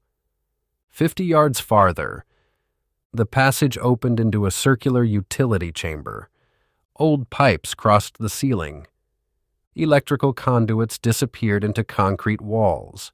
In the center stood a steel maintenance cabinet. Unlocked. Marcus opened it. Inside were maintenance logs, inspection reports, replacement parts. Nothing unusual. Until Charlotte noticed something. Every inspection sheet had been signed. Not with a name. With initials. C.R. Marcus looked up. Calvin Reese. Lena checked the dates. Every signature appeared after Calvin became head of courthouse security. Charlotte folded her arms. So he knew about the tunnel. Yes, Lena replied. But so would anyone responsible for maintaining this building. Marcus sighed. We're back where we started. No, Lena quietly replied. We're getting closer. She turned another page. Inspection, inspection, inspection. Then, one report carried no initials, only a single typed word. Completed. Charlotte frowned. Why type only one report? Naomi leaned closer. So no one could compare handwriting. Lena nodded. Exactly. Marcus checked the date. His expression changed. Lena. She looked over. The report had been filed. The morning after Elliot Graves was murdered. The room fell silent. Someone had inspected the tunnel. Immediately after the murder. Charlotte slowly walked around the chamber. Her flashlight stopped on a rusted valve. 3 small triangles had been scratched into the metal, exactly like the symbols Adrian Vale had drawn inside the ledger. She looked toward Lena. He marked this. Lena joined her. The triangles pointed upward, toward the ceiling. Marcus followed their gaze. What are we looking at? Naomi raised her flashlight. A square metal hatch, hidden among the pipes, almost invisible. Thomas climbed an old service ladder. The hinges groaned as he pushed upward. The hatch opened. Fresh air drifted down. Lena climbed first. She pulled herself onto solid concrete. Rows of shelving slowly emerged from the darkness. Metal evidence lockers, old filing cabinets. Marcus climbed through behind her. His flashlight swept across the room. Then he stopped. His voice dropped almost to a whisper. This isn't the courthouse. Charlotte climbed through next. One look around, and she understood. It was worse. They were standing inside the long-abandoned police evidence annex. The room had never truly been abandoned. Someone had simply locked the front doors. Dust covered most of the floor, except for one narrow path leading toward the far wall. Charlotte followed it. At the end stood a modern fireproof cabinet. Brand new. A digital keypad glowed softly. Marcus stared. That cabinet wasn't here 20 years ago. No, Lena replied. It was installed by someone who intended to return. Naomi examined the keypad. No fingerprints. Wiped clean. Lena nodded. They knew someone would eventually find this place. Charlotte looked around the forgotten evidence room. For the first time, she understood what Adrian Vale had spent his life protecting. Not individual records. A chain of custody. The truth wasn't hidden inside one document. It was hidden in the journey every piece of evidence had taken. Marcus tried the cabinet door. Locked. Thomas sighed. So now what? Lena looked at the keypad, then at the 3 triangles copied into her notebook. 3 symbols, 3 directions, 3 cassette tapes. Nothing Adrian had done was random. She rested her fingertips lightly against the keypad. Before she entered a single number, the display illuminated. No one had touched it. The lock clicked once, then again. The cabinet quietly unlocked itself. Silence. Marcus slowly looked around the forgotten annex. Nobody touched it. No, Lena whispered. Someone knew we were here. The cabinet door eased open. Inside rested a single sealed evidence envelope. Lena carefully lifted it into the light. Elliot Graves's unmistakable handwriting covered the front. 7 words. Open only after you find the tunnel. No one reached for it. For just a moment, the room became perfectly still, because every person there understood the same thing. Elliot Graves hadn't been leaving clues. He had been leaving them a map. Chapter 24. The Last Envelope. No one reached for it. The evidence envelope rested alone inside the cabinet. Yellowed, unopened, waiting. Lena finally broke the silence. Photographs first. Naomi immediately documented everything. The cabinet, the hinges, the dust, the keypad, the envelope. Every angle. Marcus smiled despite himself. You really do take all the fun out of dramatic discoveries. Lena never looked up. Dramatic discoveries become evidence. Only after every photograph had been taken did Lena carefully lift the envelope. The seal had never been broken. Across the front, Elliot Graves's handwriting remained clear. Open only after you find the tunnel. Charlotte stared at the words. He knew we'd get here. Lena slowly shook her head. No. He knew someone honest eventually would. She opened the envelope. Inside rested only 3 items: a folded letter, a courthouse access card, a single-color photograph. Marcus frowned. That's all? Lena examined the photograph first. It showed the basement corridor outside the archive. Nothing unusual. Until she noticed the timestamp. 8:57 p.m. Charlotte leaned closer. 6 minutes before... Lena finished the thought. Every inventory was supposedly authorized. She turned the photograph over. 1 sentence, written in Elliot Graves's unmistakable handwriting. The person you're looking for never entered the archive. Silence. Marcus blinked. What? Charlotte read it again. The person you're looking for never entered the archive. Lena looked toward the tunnel behind them. We've spent days assuming the killer came here. She slowly shook her head. What if they never had to? Naomi picked up the courthouse access card. It belonged to Adrian. The magnetic strip had faded with age. A small printed label covered the back. Level M. Marcus frowned. I've worked here 20 years. I've never heard of Level M. Thomas Garrison looked genuinely surprised. There isn't one. Lena met his eyes.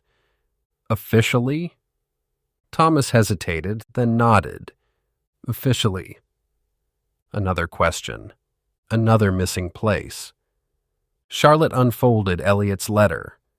1 page, typed, no greeting, no signature. She began reading aloud. If you are reading this, then Lena Cross solved the right problem. Marcus looked toward Lena. He knew your name. Lena smiled faintly. No. He added it later. Charlotte looked up. How do you know? The spacing. She pointed to the sentence. The words Lena Cross sat slightly higher than the rest of the line. Inserted later. On a different typewriter. Charlotte smiled. He was still editing. Lena looked at the letter. He was still hoping. Charlotte continued. You are standing in the only place left where the truth was never rewritten. She turned the page. Do not look for missing evidence. Look for missing people. Marcus looked toward the personnel files. The 8 employees. Lena nodded. Keep reading. Charlotte continued. I spent years believing the records had been altered to hide crimes. Adrian finally convinced me I was wrong. The records were altered to hide witnesses. No one spoke. Naomi slowly lowered the photograph. "Witnesses." Charlotte barely whispered, "Not evidence." Everything shifted. Margaret Bennett, Adrian Vale, Harold Reese, the vanished employees. They hadn't disappeared because they knew where evidence was hidden. They disappeared because they had seen something. Something no one intended history to remember. Charlotte read the final paragraph. "If you have reached this room, someone is still protecting the original secret. That person has inherited more than responsibility. They have inherited fear.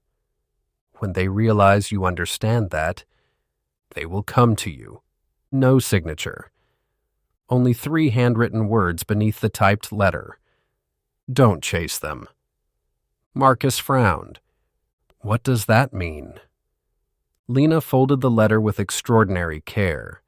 "It means—" She looked toward the open cabinet. "Elliot wasn't trying to tell us how to find the killer." She paused.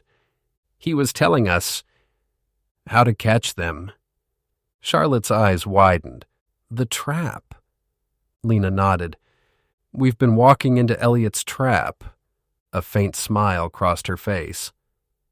Without realizing he was building one for someone else, she looked toward Marcus. "And now?" "It's our turn to set it." At that exact moment, Naomi's laptop chimed. She had left the courthouse security system running in the background. A new alert flashed across the screen. Unauthorized access. Location. Evidence Annex tunnel entrance. Marcus looked up. "What time?" Naomi swallowed. The timestamp read 9:03 p.m. The room became perfectly still. No one said the number out loud. They didn't have to. Someone had entered the tunnel. And for the first time, Lena intended to be waiting. Chapter 25. The Final Piece. No one spoke. The alert remained on Naomi's laptop. Unauthorized access. Evidence Annex. Tunnel entrance. 9:03 p.m. No one needed to mention the time. The number had followed them since the night Elliot Graves died. Lena looked around the forgotten evidence annex. At the tunnel. The open cabinet. Elliot's letter, then at Marcus. "It's time." Marcus understood immediately. "You really think they'll come?" Lena folded Elliot's letter and slipped it carefully back into the evidence envelope.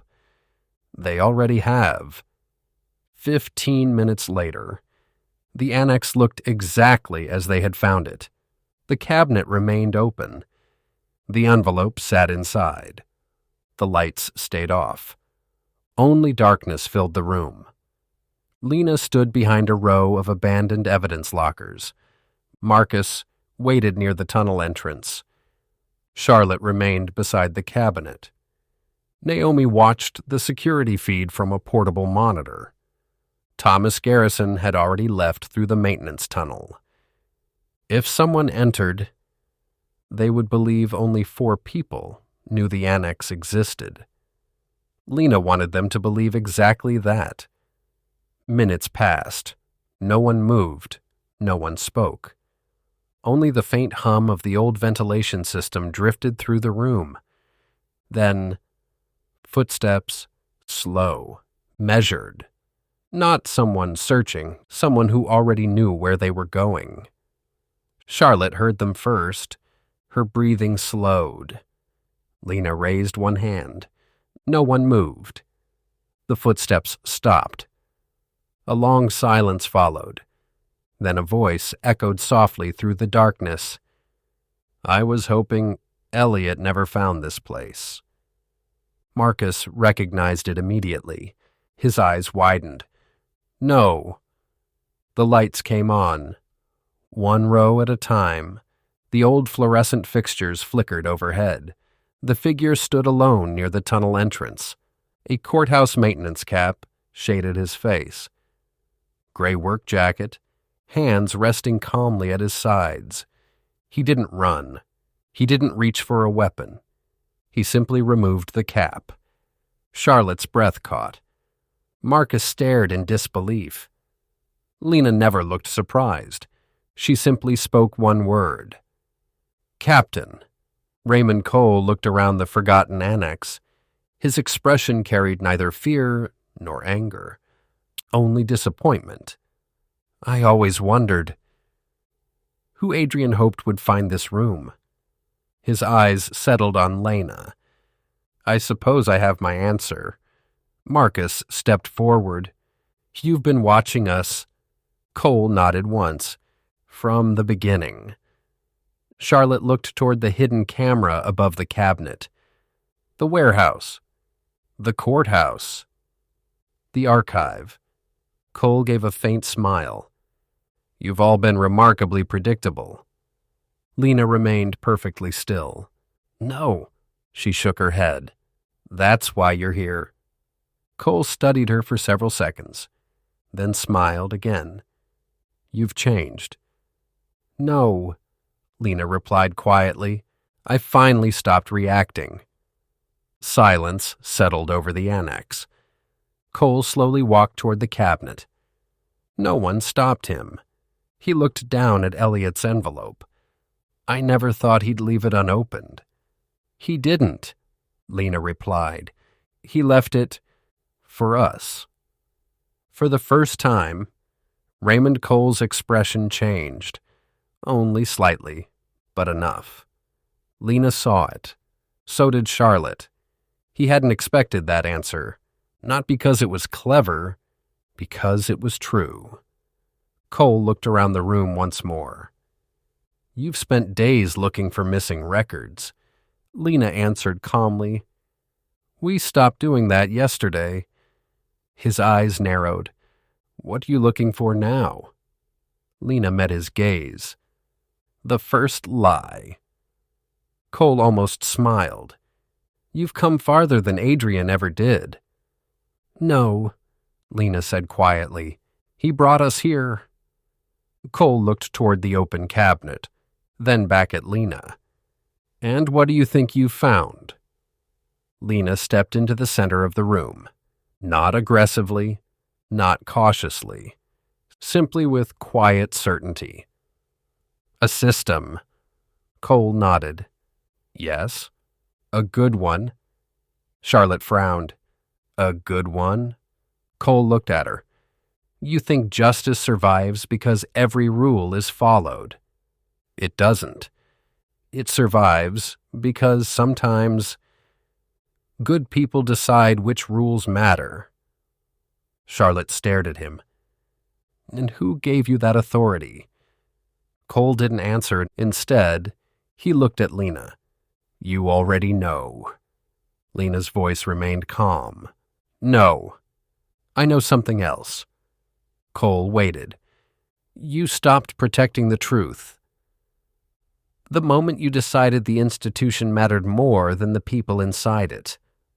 For the first time, Raymond Cole didn't answer immediately. The silence lasted only a few seconds, but it was enough. Enough for Marcus to realize this conversation wasn't about proving guilt anymore. It was about exposing a belief. And beliefs were much harder to defend. Cole looked at Lena for a long moment. "You think you've figured everything out?" Lena slowly shook her head. "No. I think I've finally figured out the right question." He folded his arms. "And what question is that?"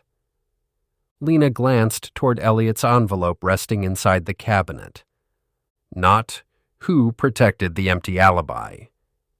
She looked back at him. "Who inherited it?" Silence settled over the annex. Cole didn't deny it. He didn't laugh. He simply sighed. So Adrian really did leave enough. Charlotte watched him carefully. "You knew Adrian." Cole smiled faintly. We worked in the same building for 30 years. He thought records could save people. And you didn't? I thought people needed saving from records. Marcus frowned. What does that even mean? Cole walked slowly through the forgotten annex. His fingertips brushed the tops of old evidence lockers. Paper doesn't understand consequences. It only remembers facts. He stopped. But facts can destroy a town. Charlotte stepped forward. So you rewrote them? No. Cole answered quietly. I contained them. Lena never took her eyes off him. That's the lie. Cole looked toward her. You think so? I know so. She pointed toward the abandoned shelves. You stopped protecting people. You started protecting a reputation. Cole's expression hardened. You weren't here. No, Lena admitted, but Margaret Bennett was. So was Adrian. So was Elliot. They all reached the same conclusion. They stopped trusting you. For the first time. Cole looked away. Only for a moment, but it was enough. Charlotte saw it. So Elliot wasn't trying to expose you. Cole closed his eyes. He was trying to stop me. Marcus spoke quietly. You killed him. Cole answered without looking up. He forced my hand. The words echoed through the annex. No one spoke, not immediately. The silence carried more weight than the confession itself. Charlotte looked at the floor. Marcus slowly lowered his head. Lena remained completely still. Finally, she broke the silence. No. Cole looked up. You had a choice. Another pause, then Lena continued. Elliot made one. Adrian made one. Margaret made one. You made one. She stepped closer. The difference is, they chose the truth. You chose the institution over the person standing in front of you. Cole's shoulders sagged. For the first time. He looked tired, not defeated, simply exhausted. You think history will thank you, Lena answered softly. I don't need it to. I just need history to stop lying. Cole looked around the forgotten annex, the hidden shelves, the open cabinet, the tunnel, everything he had spent years protecting. It was never supposed to survive this long. No, Lena replied, but Adrian did. He just used different people. Cole gave one final, almost imperceptible nod.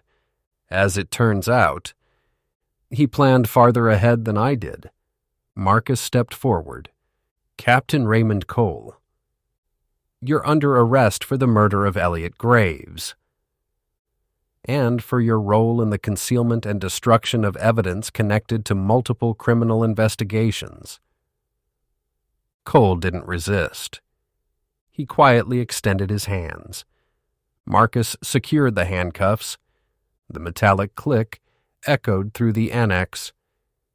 It sounded less like an arrest, and more like the end of something that had begun decades earlier. For several moments, no one moved. Then Lena turned back toward the cabinet. Only one item remained inside, a second envelope, smaller than the first. Charlotte frowned. There were two. Lena nodded. This one was underneath. She carefully lifted it free. Across the front, Elliot's handwriting appeared once again. If Raymond Cole is already gone. She looked at Marcus. He expected this. Marcus smiled. I'm starting to think Elliot planned everything. Lena slowly shook her head. No. She looked at Adrian's ledger resting nearby. I think Adrian taught him how. She opened the second envelope. Inside rested a single photograph. Courtroom 3, completely empty. Turned over. One sentence had been written across the back. The first lie was never entered into evidence. Nothing else. No explanation. No names. Only one small drawing beneath the sentence. A judge's gavel. Charlotte stared at it. The courtroom. Lena studied the sketch, then slowly shook her head. No. She looked toward the courthouse above them. The trial. Silence settled over the forgotten annex. The investigation had begun with a murder. It had become a conspiracy. Now, it had become something larger. History itself. Lena carefully slipped the photograph back into the envelope. "We're not finished." Charlotte looked at her. "No." Lena's eyes remained fixed on the drawing of the gavel. "We're finally at the beginning." Chapter 26. Courtroom 3. The rain had stopped before sunrise. Blackwood County Courthouse stood in perfect silence, its stone facade washed clean by the night. For the first time since Elliot Graves's death, Lena wasn't arriving to investigate a crime. She was arriving to prove one. Marcus unlocked the side entrance. "You really think it's here?" Lena looked at the old brass key Elliot had hidden. "I think Adrian never trusted the archive." Charlotte frowned. "Then why build it?" Lena slipped the key into her pocket. "To hide the investigation." She looked toward the silent courtroom. Not the answer. Courtroom 3 had been closed for 15 years. A faded sign still hung on the door. Under renovation. It had never been removed. Marcus pushed the heavy oak door open. Dust floated through beams of morning sunlight. The benches. The witness stand. The jury box. Everything remained exactly as it had on the day the first lie entered Blackwood's history. Charlotte stepped inside slowly. "My mother stood here." Lena nodded. So did Adrian. So did Elliot. And so did Raymond Cole. Naomi entered carrying a cardboard evidence box. "I pulled every maintenance record for this courtroom." She placed them on the counsel table. Nothing major since it was closed. Thomas Garrison smiled faintly. "That's because no one ever repaired it." Charlotte looked around. "It doesn't look damaged." Thomas rested one hand on the judge's bench. "It wasn't closed because it was unsafe." He looked toward Lena. "It was closed because someone wanted everyone to stop looking." Lena walked toward the bench. She ignored the drawers, ignored the walls.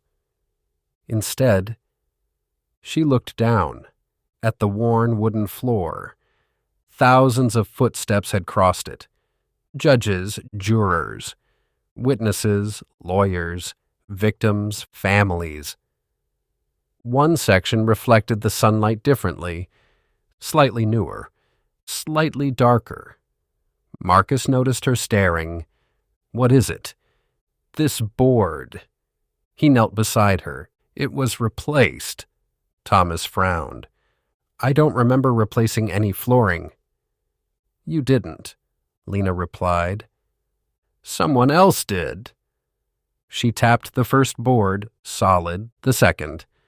Solid, the third. Hollow. The sound echoed softly through the empty courtroom. Charlotte felt her pulse quicken. Marcus reached for a pry bar. Lena stopped him. "No." She removed Elliot's brass key, turned it over. Along one edge, a tiny notch had been carved into the metal. Not damage. A tool. She slid the notch into a narrow seam between the floorboards. Pressed gently. A hidden latch released with a quiet click. The panel lifted less than an inch. No one moved. Charlotte held her breath. Marcus looked toward Lena. She slowly lifted the panel the rest of the way. Only then did they see it. A narrow steel document tube. Thomas stared. "You built this courtroom." "I never knew." Lena smiled. "Adrian did."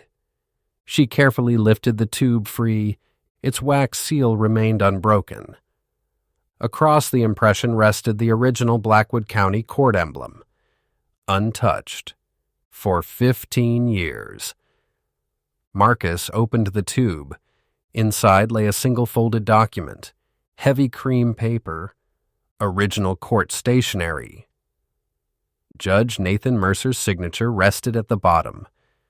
Charlotte frowned. "I thought Judge Mercer helped cover it up." Lena gently shook her head. "Read it." Marcus unfolded the page. His eyes widened. "This isn't the verdict." "No," Lena said quietly. "It's an order." The document had never been filed, never entered into the official court record. It directed the court clerk to suspend sentencing immediately after new evidence had been discovered.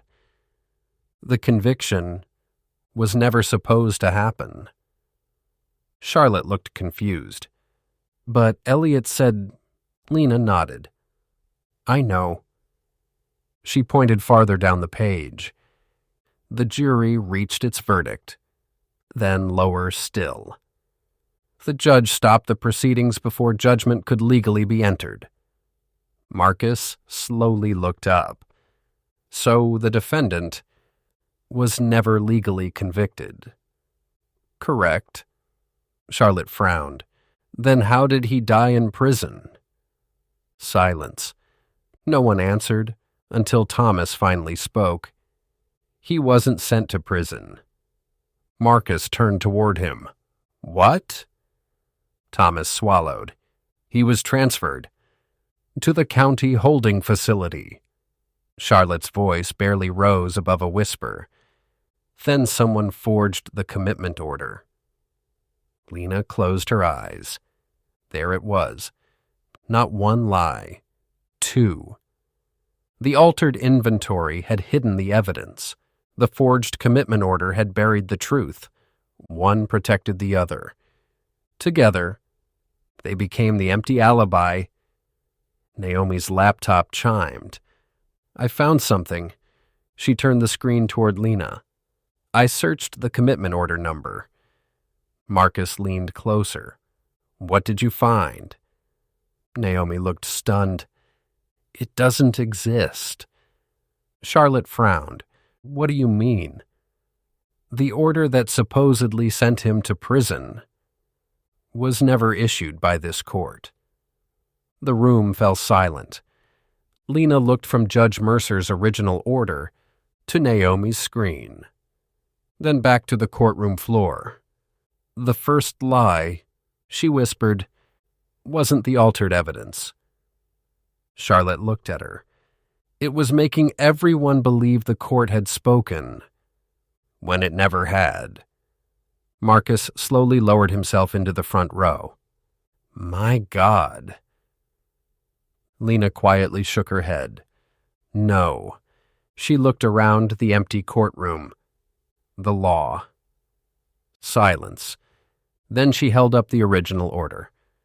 This was supposed to protect him.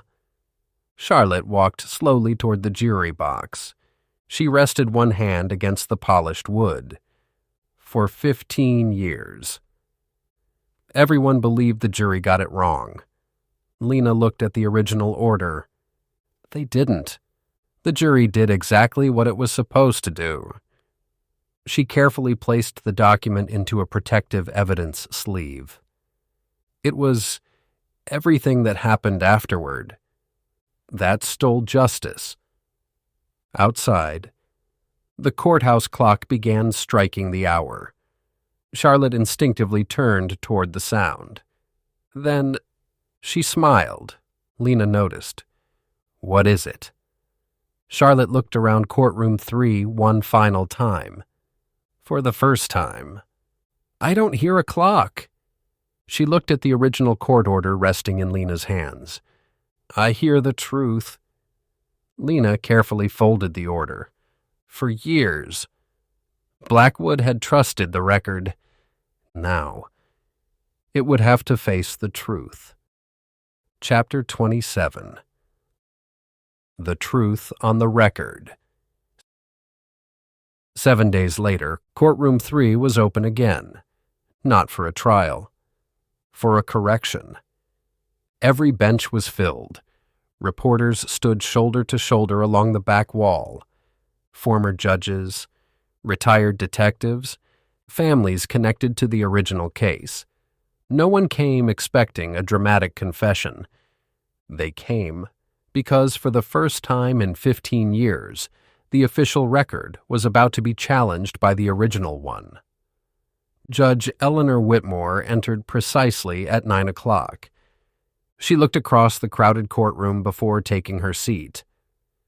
This proceeding concerns newly discovered evidence affecting the integrity of prior judicial records. She paused. It does not presume guilt. It presumes only that the truth deserves to be heard. The courtroom fell silent. Detective Lena Cross was the first witness. She carried only 3 items to the witness stand. Adrian Vale's ledger, Margaret Bennett's original recording, the unfiled judicial order recovered beneath the floor of courtroom 3. No oversized displays, no dramatic presentations, just evidence, exactly as Adrian would have wanted. The prosecutor spoke first. Detective Cross, what solved this investigation? Lena looked toward the gallery, then answered. A question? The prosecutor frowned. A question? We spent 3 years asking who killed Elliot Graves. She allowed the silence to settle. We should have been asking, what was Elliot willing to die to prove? Charlotte closed her eyes.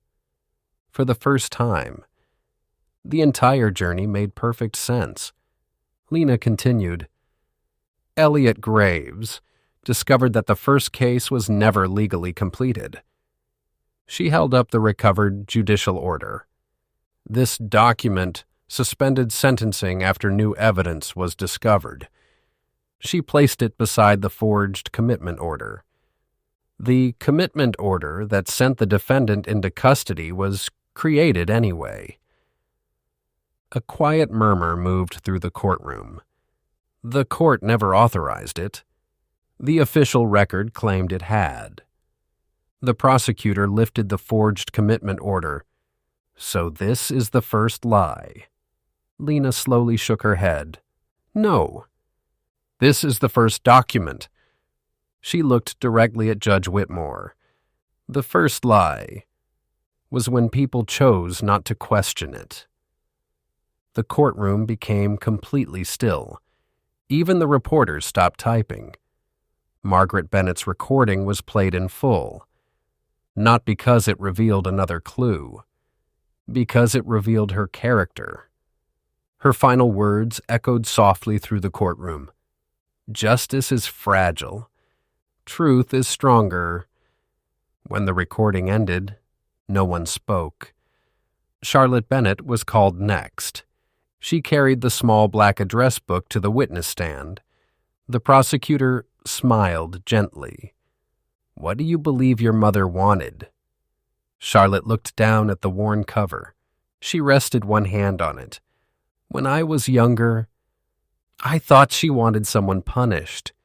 She looked toward Lena. I was wrong. The prosecutor waited. Charlotte smiled through quiet tears. She wanted someone brave enough to correct the record. Silence filled the courtroom. Captain Raymond Cole entered under escort. No one spoke. He looked noticeably older than he had only a week earlier. He took the oath, then looked directly at Charlotte. I owe you the truth. Charlotte answered quietly. "You owed it 15 years ago." Cole lowered his eyes. "You're right." He never asked for sympathy, never defended himself. Instead, he explained how fear slowly became policy, how policy became routine, how routine became tradition, and eventually, none of us remembered where the lie ended, and the system began. The prosecutor asked one final question. "Captain Cole, why did you kill Elliot Graves?" Cole closed his eyes. "Because he forced me to choose between protecting the institution and protecting the truth." He looked toward Lena. "I chose wrong." For the first time, Raymond Cole looked relieved, not because he had been forgiven, because he no longer had to pretend. No one celebrated the confession. There was nothing satisfying about it, only tragic. Judge Whitmore recessed the proceeding for 2 hours. When she returned, the courtroom stood. She remained standing herself. After reviewing the recovered judicial order, the original maintenance records, the archive evidence, and sworn testimony, this court finds that the historical record of the original proceeding is materially inaccurate. She looked slowly around the courtroom. "The official record shall be corrected." Another pause.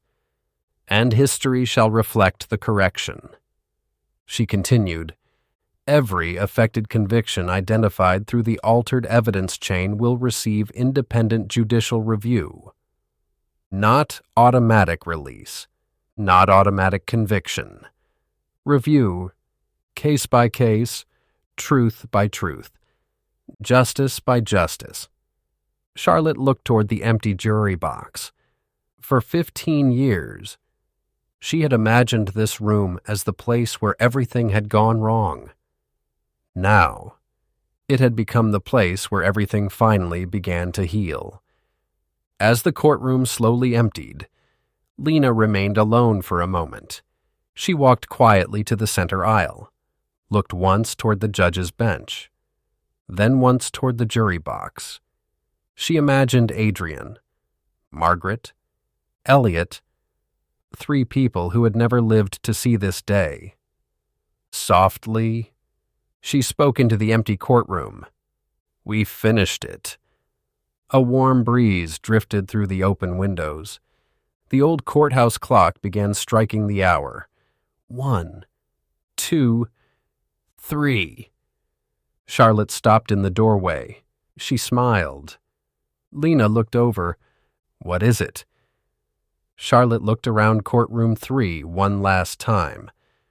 For the first time, "I don't hear a clock." She looked at the corrected court record resting on the clerk's desk. "I hear the truth." Lena smiled. "So do I." The court clerk opened a brand new ledger. She turned to the first blank page, dipped her pen into fresh ink, then wrote one careful word. Corrected. She gently closed the ledger. Outside, the courthouse clock continued keeping time. Inside, history finally did. Chapter 28. What Remains. 30 days later. Blackwood still looked the same. It was the people who had changed. Not dramatically, not all at once. Change never arrived that way. It appeared in smaller things. A courthouse policy rewritten, an evidence room audited, a conviction reviewed. A family finally receiving an answer they had waited years to hear. Justice, Lena had learned, rarely arrived as a single moment. It arrived one decision at a time. Detective Lena Cross stood outside Blackwood Police Headquarters carrying a cardboard box. Inside were the last belongings from Captain Raymond Cole's office, his commendations, a framed Academy photograph, a retirement watch he would never receive. The watch had never been worn. Somehow, that made it heavier. The department had assigned the task to someone else. Lena volunteered, not because she wanted to, because endings deserved witnesses. Marcus walked beside her. "You doing okay?" She looked down at the box. "I don't know yet." Marcus nodded. "Neither do I." Cole had pleaded guilty, not to preserve a bargain, not to reduce a sentence. Because, in his own words, there had finally been nothing left worth protecting except the truth. His confession reopened investigations. It also closed countless questions that had haunted Blackwood for years, but it solved only one murder. It could never return Elliot Graves. It could never give Charlotte another conversation with her mother. Some losses remained exactly that. Losses. Across town, Charlotte unlocked the front door of her mother's house. It had remained untouched since the investigation ended. Dust rested across the bookshelves. Morning light spilled gently over the dining room table. For years, she had avoided spending more than a few minutes there. Today, she intended to stay. She opened the black address book one last time. Nathan Mercer, Adrian Vale, Elliot Graves. Every name that had once felt like another mystery now felt like part of a life, not a puzzle, a purpose. She gently closed the cover, then placed it inside a wooden keepsake box beside Margaret's cassette. The search had become memory. Memory had become gratitude. Gratitude no longer needed answers. She quietly closed the lid. For the first time, she left without looking back. Later that afternoon, Lena met Charlotte beneath the old oak tree overlooking the courthouse square, the same bench where Charlotte had first admitted she no longer knew whom to trust. Neither woman spoke for several minutes. People crossed the square. Children laughed near the fountain. A courthouse employee hurried inside carrying a stack of new case files. Life had moved forward, quietly, without asking permission. Charlotte finally broke the silence. "I kept thinking there would be some moment where everything felt finished." Lena smiled softly. "There isn't." "No. There are answers." She looked toward the courthouse. "But there are always consequences." Charlotte nodded. "I think my mother knew that." "I think she did too." Charlotte reached into her bag. "I have something for you." She handed Lena a black fountain pen. Black lacquer, silver trim, the initials AV engraved near the cap. "Adrian's." Charlotte smiled. He believed records mattered. She met Lena's eyes. "I think he'd want the next detective to write with it." Lena accepted the pen carefully, not as evidence, as responsibility. She slowly turned it between her fingers. Years earlier, Adrian had used it to preserve history. Now, it would help write the future. "I'll use it." Charlotte smiled. "I know." Marcus approached, carrying 3 cups of coffee. "This time," he said with a grin, "they're actually from the cafe." Charlotte laughed. Lena looked at the paper cups, then at Marcus. "You remembered." "I'm learning." The 3 of them sat together beneath the oak tree. No case files, no suspects, no theories. Just 3 people who had survived the same story. For a while, that was enough. As dusk settled over Blackwood, the courthouse clock began to chime. Charlotte instinctively looked up, then smiled. Lena noticed. "What is it?" Charlotte listened until the final bell faded into the evening. For the first time, "I didn't count." Lena listened too, neither did she. For months, they had measured time by unanswered questions. Now, they measured it differently, not by what had been hidden, but by what had finally been set right. The bells disappeared into the quiet. This time, no one was listening for the hour. They were listening to the peace that followed. Chapter 29. The last page. 6 weeks later, the dedication drew a quiet crowd. There were no television cameras, no speeches from politicians, no ribbon cutting. Only a handful of people who understood what the room had once meant. The hidden archive beneath Blackwood County Courthouse had been transformed into a permanent judicial history exhibit, not to celebrate scandal, to remember the cost of silence. A single display case stood in the center of the room. Inside rested 4 objects: Margaret Bennett's cassette, Adrian Vale's ledger, Elliot Graves's stopped watch, the original judicial order recovered from beneath the floor of courtroom 3. Nothing more, nothing less. The truth did not need embellishment. A bronze plaque hung quietly on the far wall. It read, "Dedicated to those who believed the truth was worth preserving, even when they knew they might never see it accepted." No names appeared beneath the inscription. Charlotte noticed. She smiled. They would have preferred it this way. Lena nodded. They weren't looking for recognition. They were looking for someone to finish the work.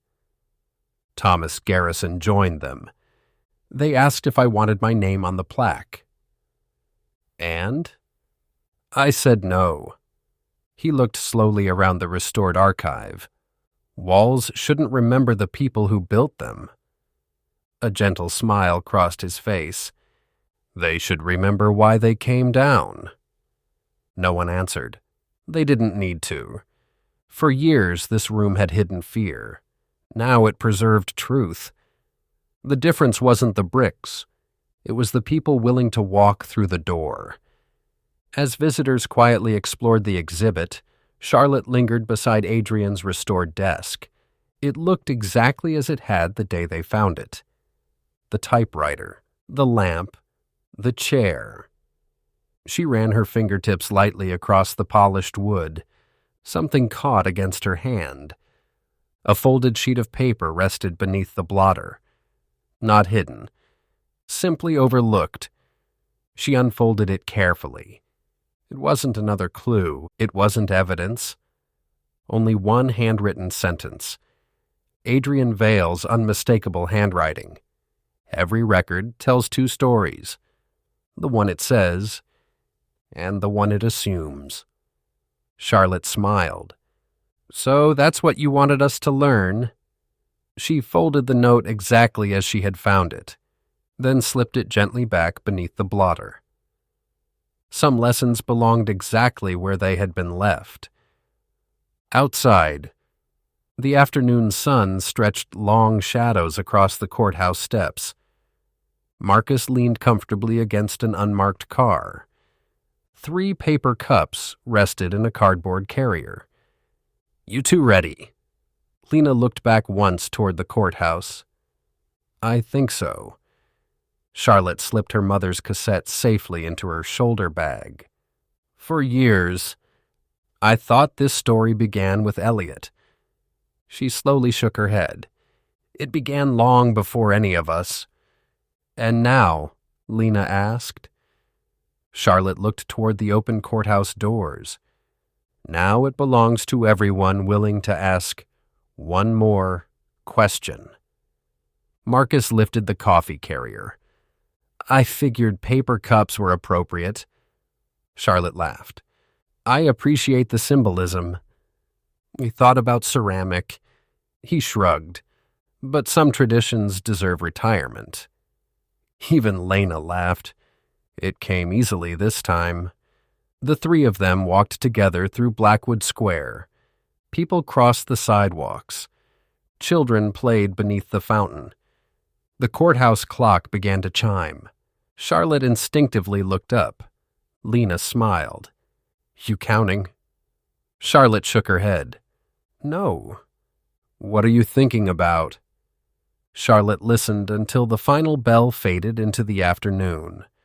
"I'm thinking that time never lied." She looked toward the courthouse. "It was people who gave it the wrong meaning." Lena nodded. "And that's the difference." They reached the corner. Charlotte stopped. "There is one thing I never asked you." Lena turned.